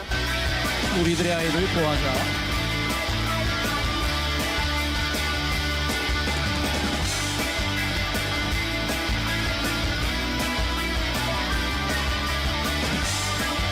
네, 다음 넘어가겠습니다. 네. 그 다음, 네. 이건 제가 앞에 이미 소개했는데 아까 그 프랑스에서 일어난 소아성애, 근친상간, 동성애 이 책이고요. 그 쉽게 말하면 전 외무부 장관이고 국경 없는 의사회 창립 멤버예요. 이 소아성애, 근친상간 이걸 한 사람이고, 그러니까 굉장히 그 중요한 지성인이 이 동성애, 소아성애, 근친상간 파문을 일으켰고 그 딸이 폭로한 거예요.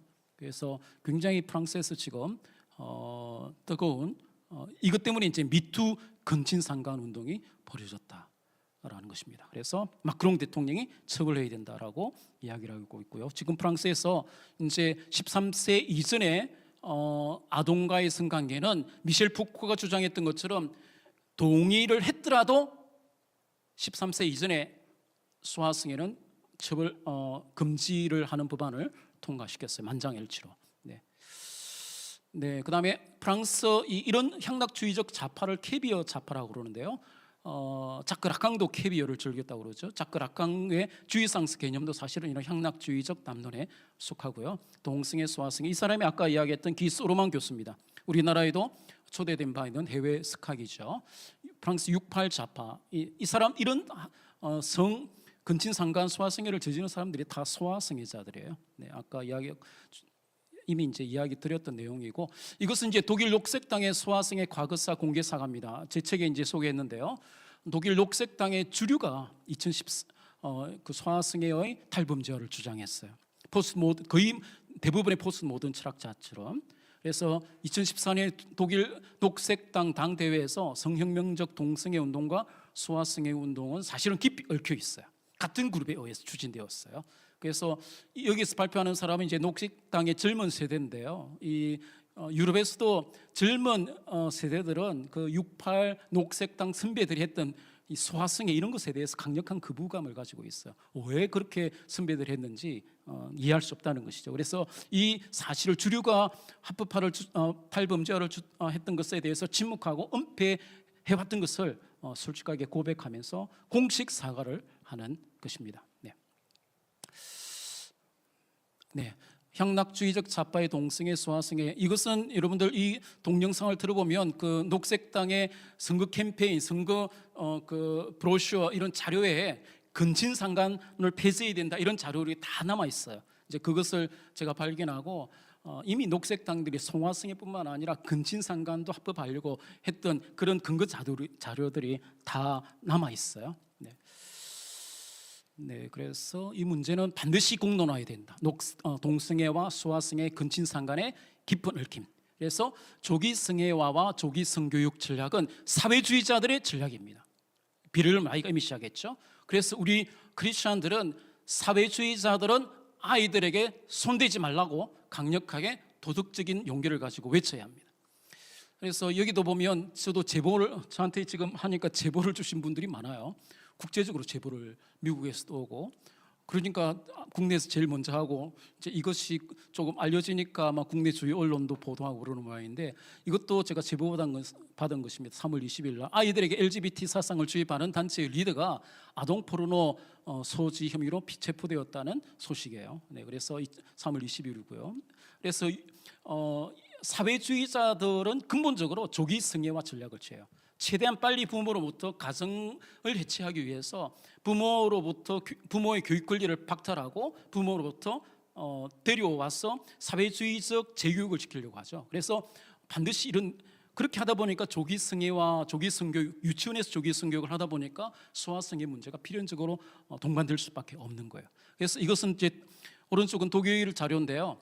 그러니까 여러분들 한번 물어봅시다. 0세부터 4세까지 자유에 대해서 계몽받아야 될 필요가 없잖아요. 근데 독일에서 일부 유치원에서 0세부터 4세까지 자유에 대해서 가르치는 거예요. 그래서 독일 교회 오빠들이 뿔이 난 거예요. 독일 교회 엄마들도, 교회 언니들도. 그래서 기독교회가 많이 일어나고 있고, 특별히 조기 성교육을 멈춰라.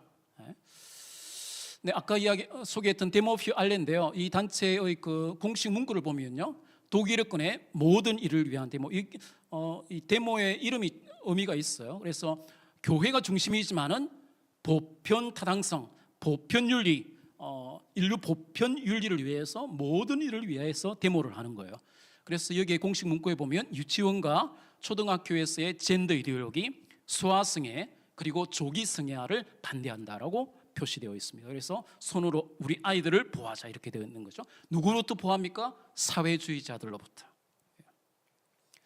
네, 유치원 조기 성교육과 조기 성애와 과잉 성애와 독일 엄마들과 교회 오빠들이 뿔났다. 오른쪽은 이제 교회 오빠들 사진이고 이것은 왼쪽에 있는 사진은 뭐냐면 이미 이제 유치원에서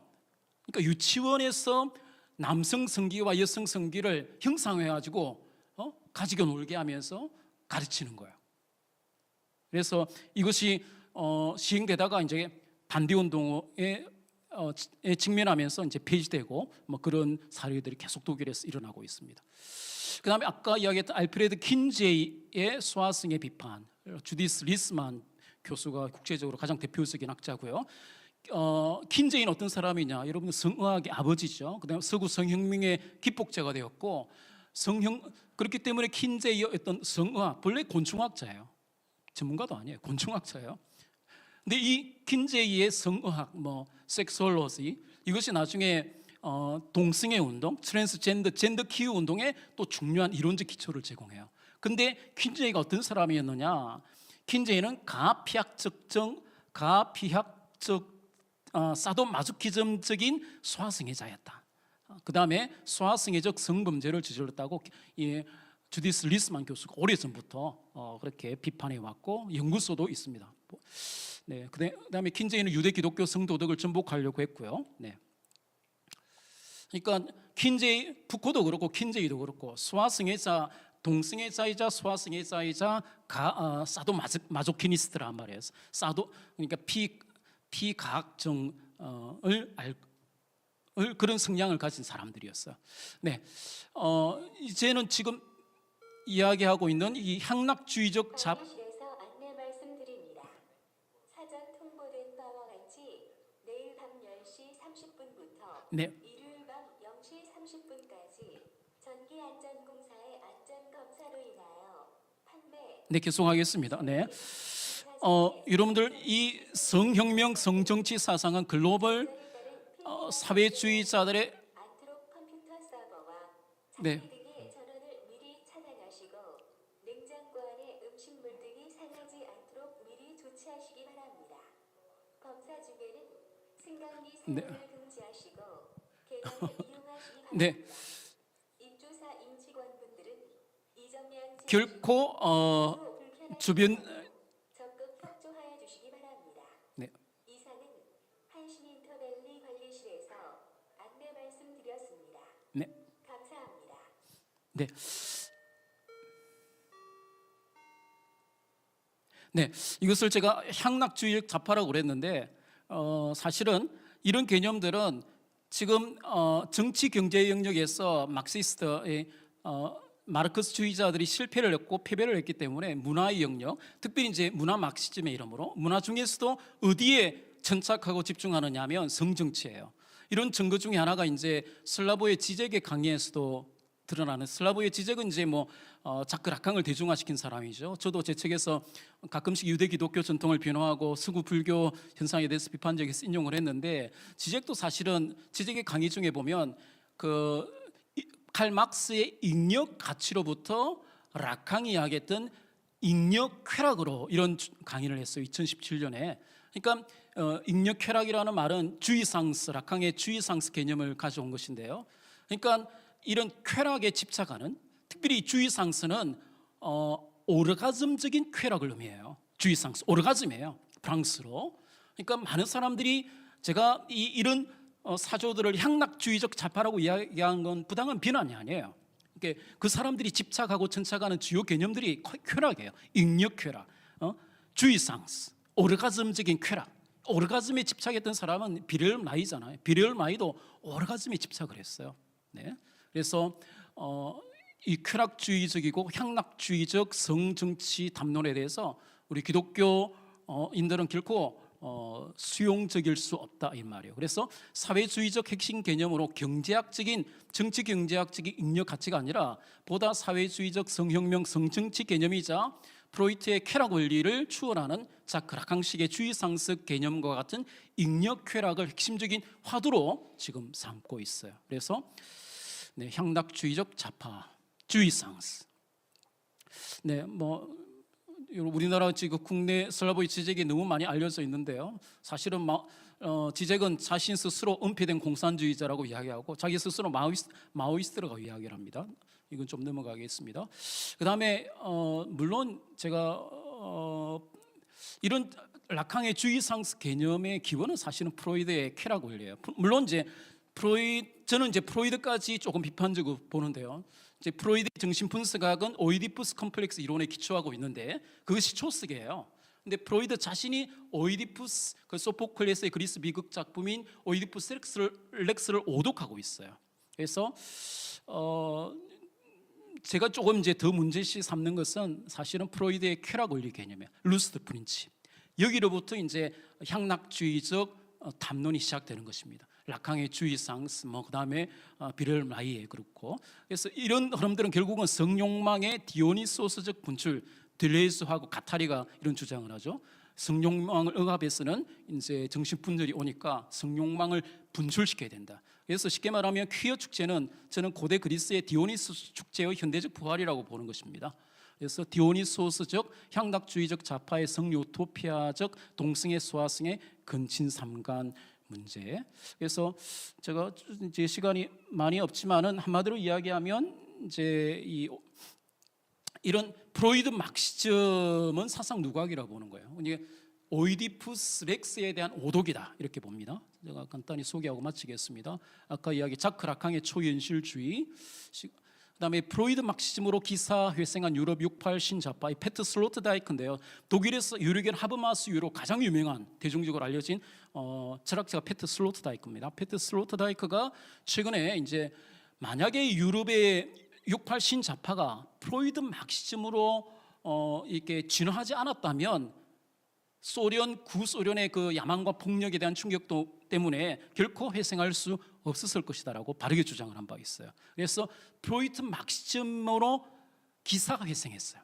거의 다 이제 구소련의 그 어떤 굴락이라든지 그런 폭력이나 야만을 보고 대실망하고 대충격을 받았던 좌파들이 그냥 사라질 수 있었는데, 전략적으로 프로이트의 정신분석을 도입해서 프로이트와 칼막스의 사상을 융합한 프로이트 막시즘으로 회생하고자 했던 것이에요. 그래서 프로이트 정신 이런 심리치료적 요소와 칼막스의 정치경제학을 통합하면서 보다 문화 막시즘적이고 사회 심리학적으로 진화했기 때문에 좌파가 생존할 수 있었다고 페트 슬로트다이크가 바르게 분석을 했어요. 근데 이 기사가 회생했지만은 저는 이 프로이트 막시즘이 학문적으로 상당한 연약한 기반 위에 구축된 그런 사상 누각이라고 보는 것입니다. 그 이유가 이제 르네 지라르 이론에 기초해서 저는 프로이트 막시즘과 스리에서 강의했던 거고요.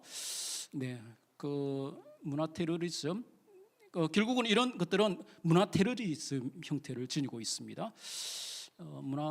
제가 프로이트 막시즘인데 시간을 맞춰야 되니까요. 이런 성적인 금기, 동성애, 매춘, 소아성애를 폐지해야 된다는 주장은 이미 이제 아드로노 독일 프랑크푸르트 학파의 가장 주요한 이론가죠. 아드로노가 주장을 했다는 사실을 저도 발견하고 저 자신도 조금 놀랐어요.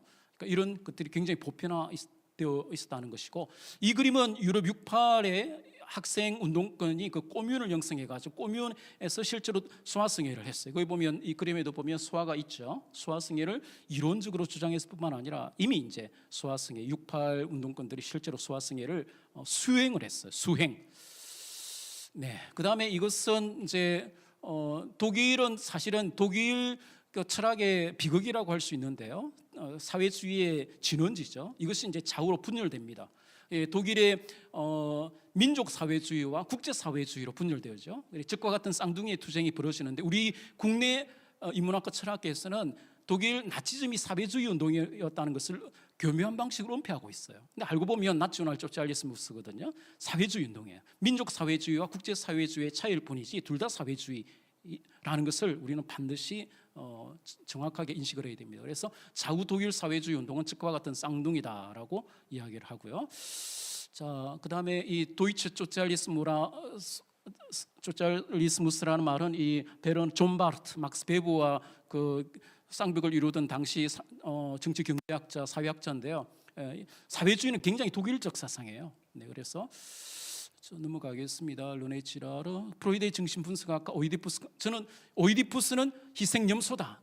모든 것은 어디에서부터 시작되느냐? 소포클레스 오이디푸스 렉스에 대한 오독으로부터 이런 비극이, 성혁명 사상의 비극이 시작되었다고 보는 것입니다. 오이디푸스는 그 억압된 성욕망을 상징하는 것이 아니라 르네 지라르가 이미 이제 프로이드를 비판하면서 잘 이야기했듯이 일종의 파르마코스예요. 희생 염소, 희생 양이다. 이것이 그리스 고전학계, 우리나라 서울대 이승훈 교수님이나 전남대 최형 교수, 그 서양 고전, 그리스 고전을 연구하는 사람들은 르네 지라르의 해석을 따릅니다.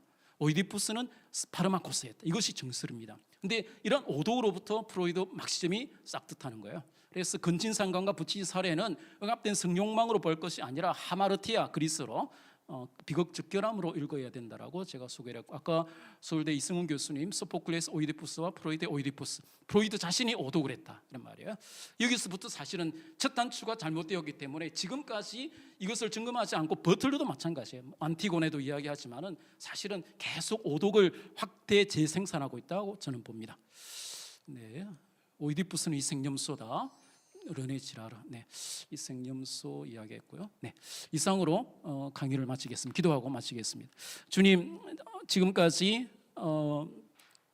사회주의 성혁명, 성정치 사상에 흐르고 있는 향락주의적 사유의 지평을 점검하면서 지금 현대 유럽에서 일어나고 있는 소아성애, 동성애, 근친상간 문제를 강의했습니다. 주님, 교회가 이 문제에 대해서 심각성을 깨닫고 이런 논의들이 지금 현대 정치를 주도하고 있는 핵심 운동이라는 것을 알게 하시고, 교회가 더욱 기독지 성인들이 더욱 이 문제에 대해서 열심히 연구하고 공론화시켜서 우리 한국 사회의 교회가 보다 건전한 기여를 할 수 있도록 거룩한 성령께서 저희를 인도하여 주옵소서. 우리 주 예수 그리스도 이름으로 기도하옵나이다.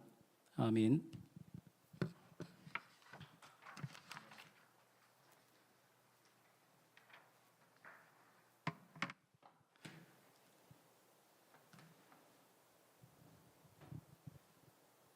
네, 우리 정일권 교수님의 강의 잘 들으셨습니까? 저는 우리 정 교수님 책도 읽으면서 많은 깨달음을 얻었지만, 특별히 현장에서 우리 생생한 강의를 들으면서 또 다양한 정말 깨달음을 얻을 수 있었습니다. 여러분, 우리 정 교수님의 오랜 그 깊이 있는 연구를 통해서 나오는 한 시간에 전달하기에는 참 많은 내용들 전달해 주셨는데요. 하나하나 곱씹어서 저희가 이해할 때, 저희가 이 지금 오늘날 세계 각국을 미혹시키고 있는 각종 그 성혁명 사상들, 또 학문이라는 이름하에 자행되고 있는 거짓들, 그리고 법의 이름으로 행해지고 있는 범죄적인 그 자유박탈과 그 다음에 지금 어린이의 인권들, 이런 부분들의 미혹에서 우리는 벗어날 수 있을 것이다, 이래 생각을 합니다. 여러분, 우리 정일권 교수님 강의 여러 번 좀 들어주시고, 그리고 또 정 교수님의 이런 그 강의 책자도 많이 구독을 해주셔서 지금 우리 정 교수님이 비판하고 있는 이 성혁명 사상가들, 오늘날의 세계적이고 또 이 오늘날의 이론을 뒷받침하고 있는 그 프로이드를 비롯한 각종 이론가들의 그 허구적 주장에 미혹되지 않는 우리 대한민국 국민과 성도들 될 수 있도록 여러분 먼저 깨우쳐 주시고 주의를 깨우쳐 주시기를 부탁을 드립니다. 특별히 그 젠더라고 하는 부분에 대해서 정말 그 헛소리다라고 하는 그런 책 자체가 있고 구호가 있을 정도로 독일 안에서도 지성적으로뿐만 아니라 또 일반 신실한 국민들과 성도들이 버스 투어를 통해서 교육을 통해서 스며든 젠더에 맞서는, 저항하는 그런 운동이 저항되는 것을 저희들이 봅니다. 여러분, 독일을 비롯해서 세계 각국에서 하나님이 남겨놓으신 그루터기 같은 이성이 살아있고 복음을 믿는 사람들이 이 성혁명의 시대사조에 맞서고 있고, 이것을 법제화한 그 나라의 악한 법과 제도에 저항하는 운동을 하고 있습니다. 그분들을 위해서 여러분 기도해 주시고, 또 기회 있을 때 우리가 함께 손잡고 정말 이 악한 법과 제도와 사상에 맞서는 이런 활동을 해야 할 줄로 믿습니다. 몇 가지 광고 드리고 여러분 좀 마치겠습니다. 좀 우연의 일치인 것 같지만 하나님께서 좀 이렇게 오늘 강의와 맞게 좀 며칠 전에 트랜스젠더에 대한 그 학술 대회를 했습니다. 성과연구협회에서 지난 이번 주 화요일에 그 의신클럽에서 민성길 교수님과 송홍석 산부인과 의사분께서 한 분은 정신분석의 대가이시고 한 분은 실제로 여러 가지 그 외과적인 부분에 대해서 전문 의사들이죠. 변이사사의 죽음을 계기로 해서 사회적으로 차별금지법을 제정하고 트랜스젠더의 정당성을 제정하자는 그런 목소리들이 여러 가지 언론을 통해서 나오고 있는 이 시대에 그런 트랜스젠더를 정당화하는 그런 주장들이 얼마나 의학적으로 잘못되어 있는가를 의학 전문가들이 나서서 세미나를 통해서 밝히는 자리가 있었습니다. 기사가 우리 국민일보의 미션 라이프에 3월 31일자로 그 다음에 수요일자로 점책이 됐습니다. 여러분 이 기사 한번 읽어보시면요, 한마디로 젠더가 바꿀 수 있다는 개념, 그러니까 트랜스젠더죠. 성별을 타고난 성별을 바꿀 수 있다는 것은 생물학적으로 불가능한 것을 가능하다라고 믿는, 그러니까 생물과학적 진리를 부정하는 그런 사고로서 일종의 망상이다라고 하는 것이 대한민국의 정신분석학의 대가인 민성길 교수님이 반복해서 공개적으로 주장하고 있는 내용입니다. 오늘 정 교수님께서 소개해 주신 젠더 헛소리다라고 하는 이 제목과 얼마나 정확하게 그 메시지가 통일합니까? 여러분, 과학을 진정으로 과학에 반하는 주장들, 과학적 진리를 부정하려고 하는 사고가 젠더에 있다라고 하는 것을 이번을 계기로 해서 직시해 주시는 저와 여러분 되시면 좋겠습니다. 그리고 이 세미나에서는 산부인과 의사분께서 트랜스젠더의 외과적 수술이 얼마나 부작용이 많은지, 그 정상적인 신체를 절단을 통해서 훼손하고 한 번 훼손된 그런 그 인체의 장기는 절대 정상으로 회복될 수 없다라고 하는 것을, 이게 트랜스젠더 수술의 본질이다. 그리고 이 부작용이 심각할 정도로 위험하다라고 하는 것을 의사 전문가들이 밝히고 있습니다. 여러분, 해외는 이 트랜스젠더 수술에 대한 위험성을 밝히는 행위 자체가 혐오 발언으로 간주돼서 차별금지법 위반으로 간주돼서 의사들이 트랜스젠더의 정신적 또는 외과적인 위험성에 대한 얘기를 침묵을 강요당하고 있습니다. 이것이 차별금지법의 본질입니다. 표현의 자유를 억압한다는 것이죠. 오늘 정과 역사님의 말씀을 통해서 표현의 자유를 충분히 활용해서 제도적 권력을 잡은 뒤에는 반대자들에 대해서 표현의 자유를 완전히 억압을 해야 성혁명의 사회가 온다라고 하는 무서운 마르쿠제의 전략을 우리는 보게 되죠. 자유를 활용해서 권력을 획득한 뒤에 자유를 허용하지 않는 공산주의적 혁명 전술과 아주 정확하게 밝혀져 있다, 동일하다라고 하는 것을 우리가 보게 됩니다. 이 차별금지법 반대 운동은 정말 우리의 자유를 지키기 위한 소중한 자유수호 운동이라는 것을 직시하시고, 대한민국에서는 표현의 자유, 양심의 자유를 박탈하는 전체주의적 독재를 강요하는 이 차별금지법 제정을 반드시 막아서야 되겠습니다. 여러분, 일단 제정된 법과 제도에 힘겹게 저항해야 하는, 국가 권력에 맞서야 하는, 또 훨씬 더 어려운 투쟁을 해야 합니다. 해외의 사례를 보면서 대한민국은 깨어난 국민들과 교회가 이 독재가 오고 있는 이런 독재를 부르는 차별금지법 막는 운동에 적극 나서야 할 줄로 믿습니다. 그 다음에요,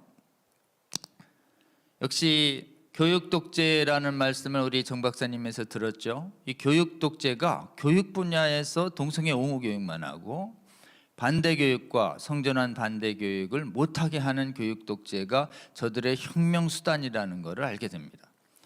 교육 독재를 구현하기 위해서 지금 인권이라는 이름 하에 동성애와 성별 전환에 대한 반대 교육을 인권 침해로 간주하는 학생인권 종합계획을 수립해서 시행하려고 합니다. 여러분, 이 서울시에서 이런 동성애와 관련된 트랜스젠더에 관련된 독재가 시행되지 않을 수 있도록 막아서는 이 사유수호 운동, 우리 서울 지역의 목회자님들이 시작했습니다. 이 방송 보고 계시는 서울 지역의 성도 여러분, 여러분이 섬기시는 교회의 목회자님들 이 운동에 동참하실 수 있도록 계속 동참해서 교회가 먼저 깨어나고 성도가 깨어나고 목회자가 깨어나고 성도가 깨어나서 국민들이 깨어나서 모르고 교육택제가 시행되는 것을 막는 활동, 살아있는 문화전쟁입니다. 이 문화전쟁 여러분 정말 지지 않을 수 있도록 기도해 주시며 동참해 주시면 좋겠습니다. 다음에요. 지금 치열하게 차별금지법 제정운동과 반대운동이 국회에서 격돌 중에 있습니다.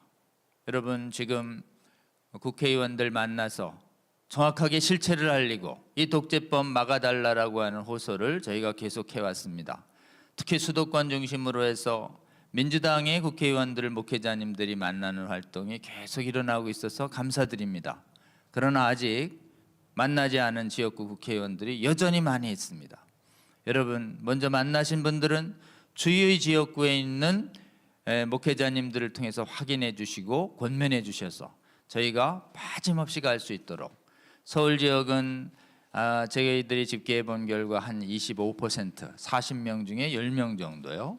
그다음에 경기권은 또 50명 중에 한 30% 정도의 진척률이 있습니다. 여러분 특히 수도 서울일수록 아직 좀 덜 깨어나고 있는데 수도권에 있는 교회들 깨어날 수 있도록 수도권에 있는 목회자님들이 깨어나서 국회의원들 찾아가서 설득할 수 있도록 기도해 주시고 권면해 주시면 좋겠습니다. 그 다음에요. 차별금지법을 막아서기 위한 문화운동으로 세계 최초로 차별금지법 반대 드라마를 만들었죠. 윤학열 감독님 시즌2의 강사님으로 오셨고 또 이프 패밀리라고 하는 톡 드라마가 만들어져서 조회수가 수만 배에 이르고 또 참여한 많은 크리스찬 배우들을 통해서 정말 동성애 차별금지법을 막아서는 귀한 메시지가 전해지고 있습니다.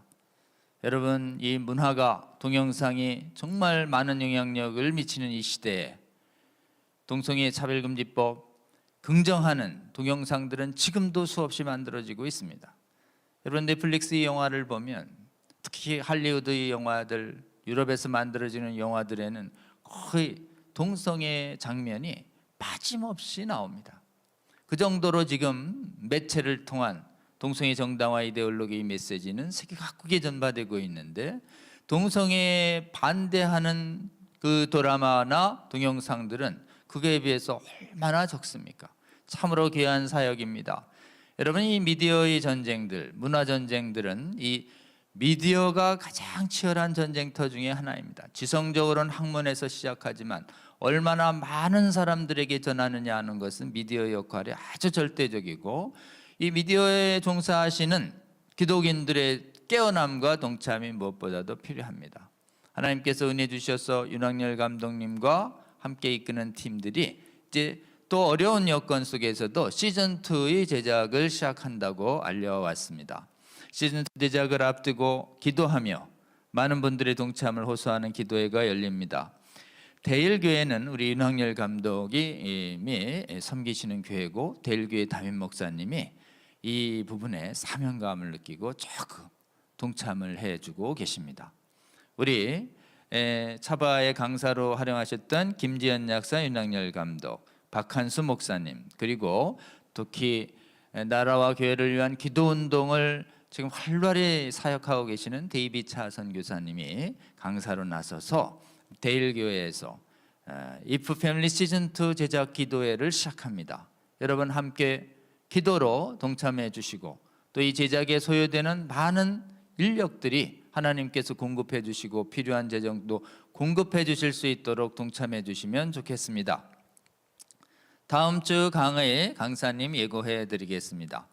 다음 주 강사님은 우리 차별금지법 바로알기 아카데미 공동주관 기관의 복음법률가 회라고 있습니다. 이 차바가 시작될 때 개회 인사를 여러분에게 짧게 드렸던 복음법률가회 상임대표로 섬기고 계시는 조배숙 대표님 강사로 모셨습니다.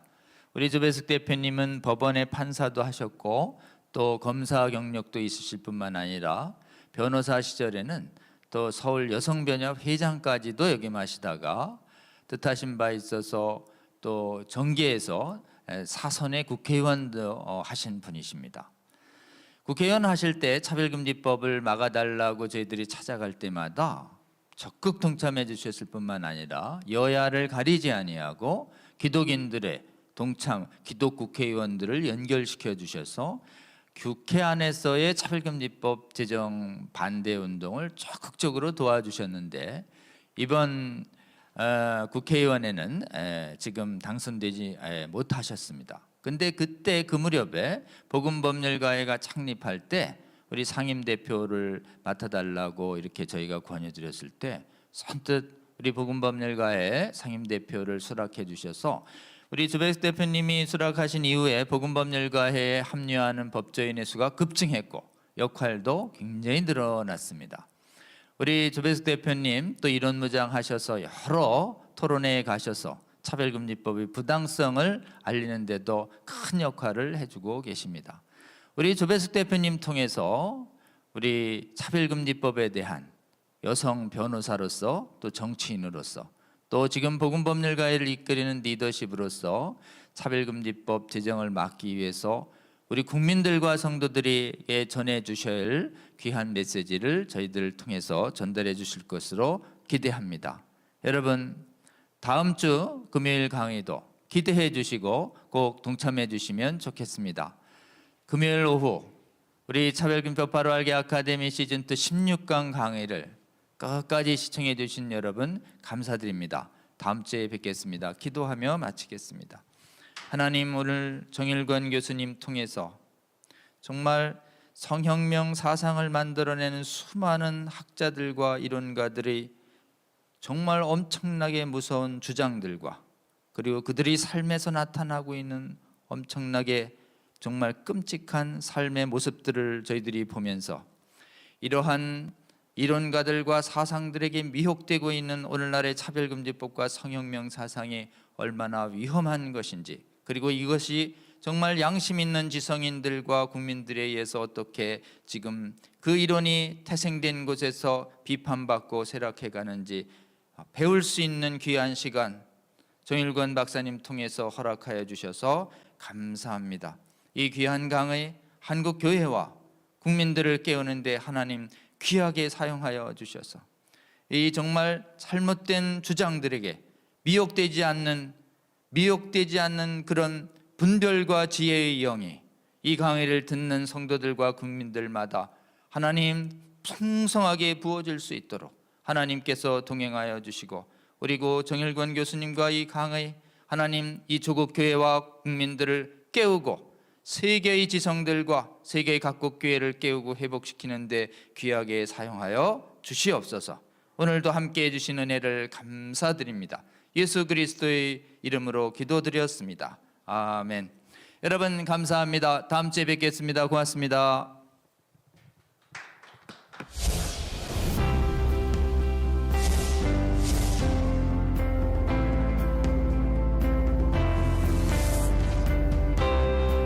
채널 공유운동, 유튜브 채널 공유운동에 대해서 말씀을 드리겠습니다. 차바 채널과 여러분들의 교회의 유튜브 채널이 공유된다는 게 무슨 뜻인가 하면, 차바에서 매주 금요일마다 차별금지법에 관련된 좋은 영상을 실시간으로 송출하게 됩니다.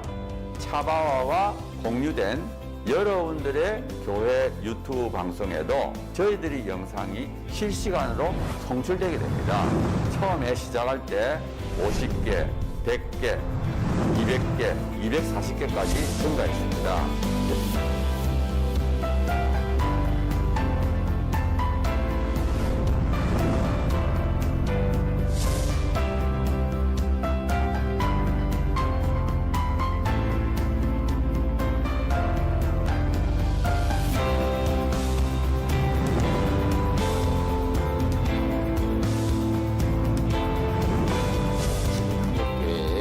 수가 6만여 개 되고 유튜브 채널을 10,000개라고 보면 그 10,000개 중에 10%, 1,000개가 되면 이 1000개 채널이 나머지 10,000개의 영향을, 10,000개 채널이 10,000개 교회가 나머지 6만 교회에 영향을 미칠 수 있다. 저는 그렇게 생각합니다.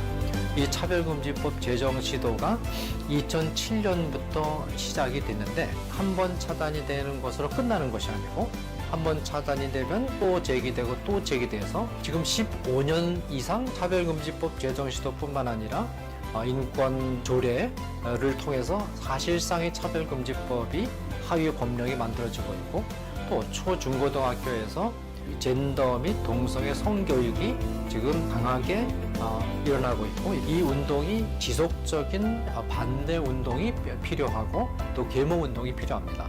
여러분 섬기시는 교회 담임 목사님 은혜로운 설교를 들으셨다면 적어도 주 1회는 지금 전 세계에 가장 위협이 되고 있는 동성애 성혁명 주장들 그리고 우리 미래 세대를 음란으로 미혹시키고 거짓으로 미혹시키고 있는 이 성혁명 사상들 차별금지법 이 문제가 우리나라에서 반드시 막아내고 복음적 성인례를 반드시 지켜내는 이런 사역에 우리가 실패해서는 안 되겠습니다. 차바 강의 중에서는요, 쉬운 강의도 있고요, 또 어려운 강의도 있습니다. 쉬운 강의는 한 번 듣고 이해가 되지만요, 어려운 강의는 또 여러 번 들으실 수가 있어야지 되는데요. 이게 교회 채널을 통해서 모든 성도들에게 공급이 된다면 정말 좋겠죠. 그 운동을 우리가 하고 있는 것입니다. 차바 채널 이 공유 운동 저는 우리 주님께서 저희에게 알려주신 방법이라고 생각합니다. 차별금지법을 제정을 성공적으로 막아내고 음란을 정당화하고 음란을 강요하는 각종 악법들을 막아내서 대한민국 교회와 대한민국을 지키는데 아주 귀하게 사용하실 거라고 생각합니다. 여러분, 이 거룩한 도로 개설 운동 그리고 거룩한 성령의 검 배포 운동에 기도하시면서 지속적으로 함께 해주시고 여러분 주위에 권면해 주십시오.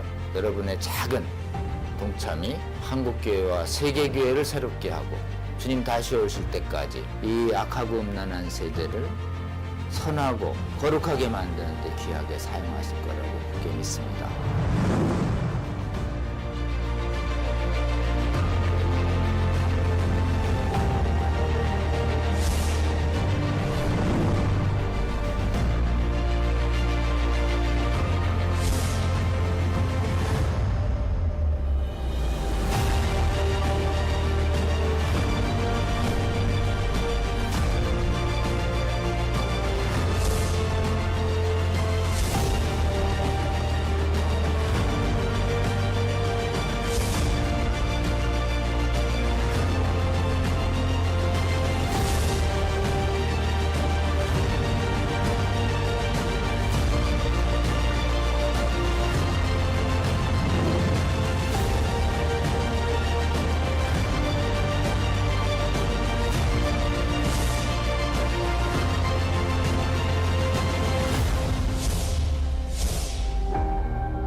여러분의 작은 관심이 세상을 바꿀 수 있습니다. 차바 채널 공유 채널 공유 운동에 차바 채널 공유 운동에 꼭 꼭 부탁합니다. 화이팅! 파이팅! 화이팅!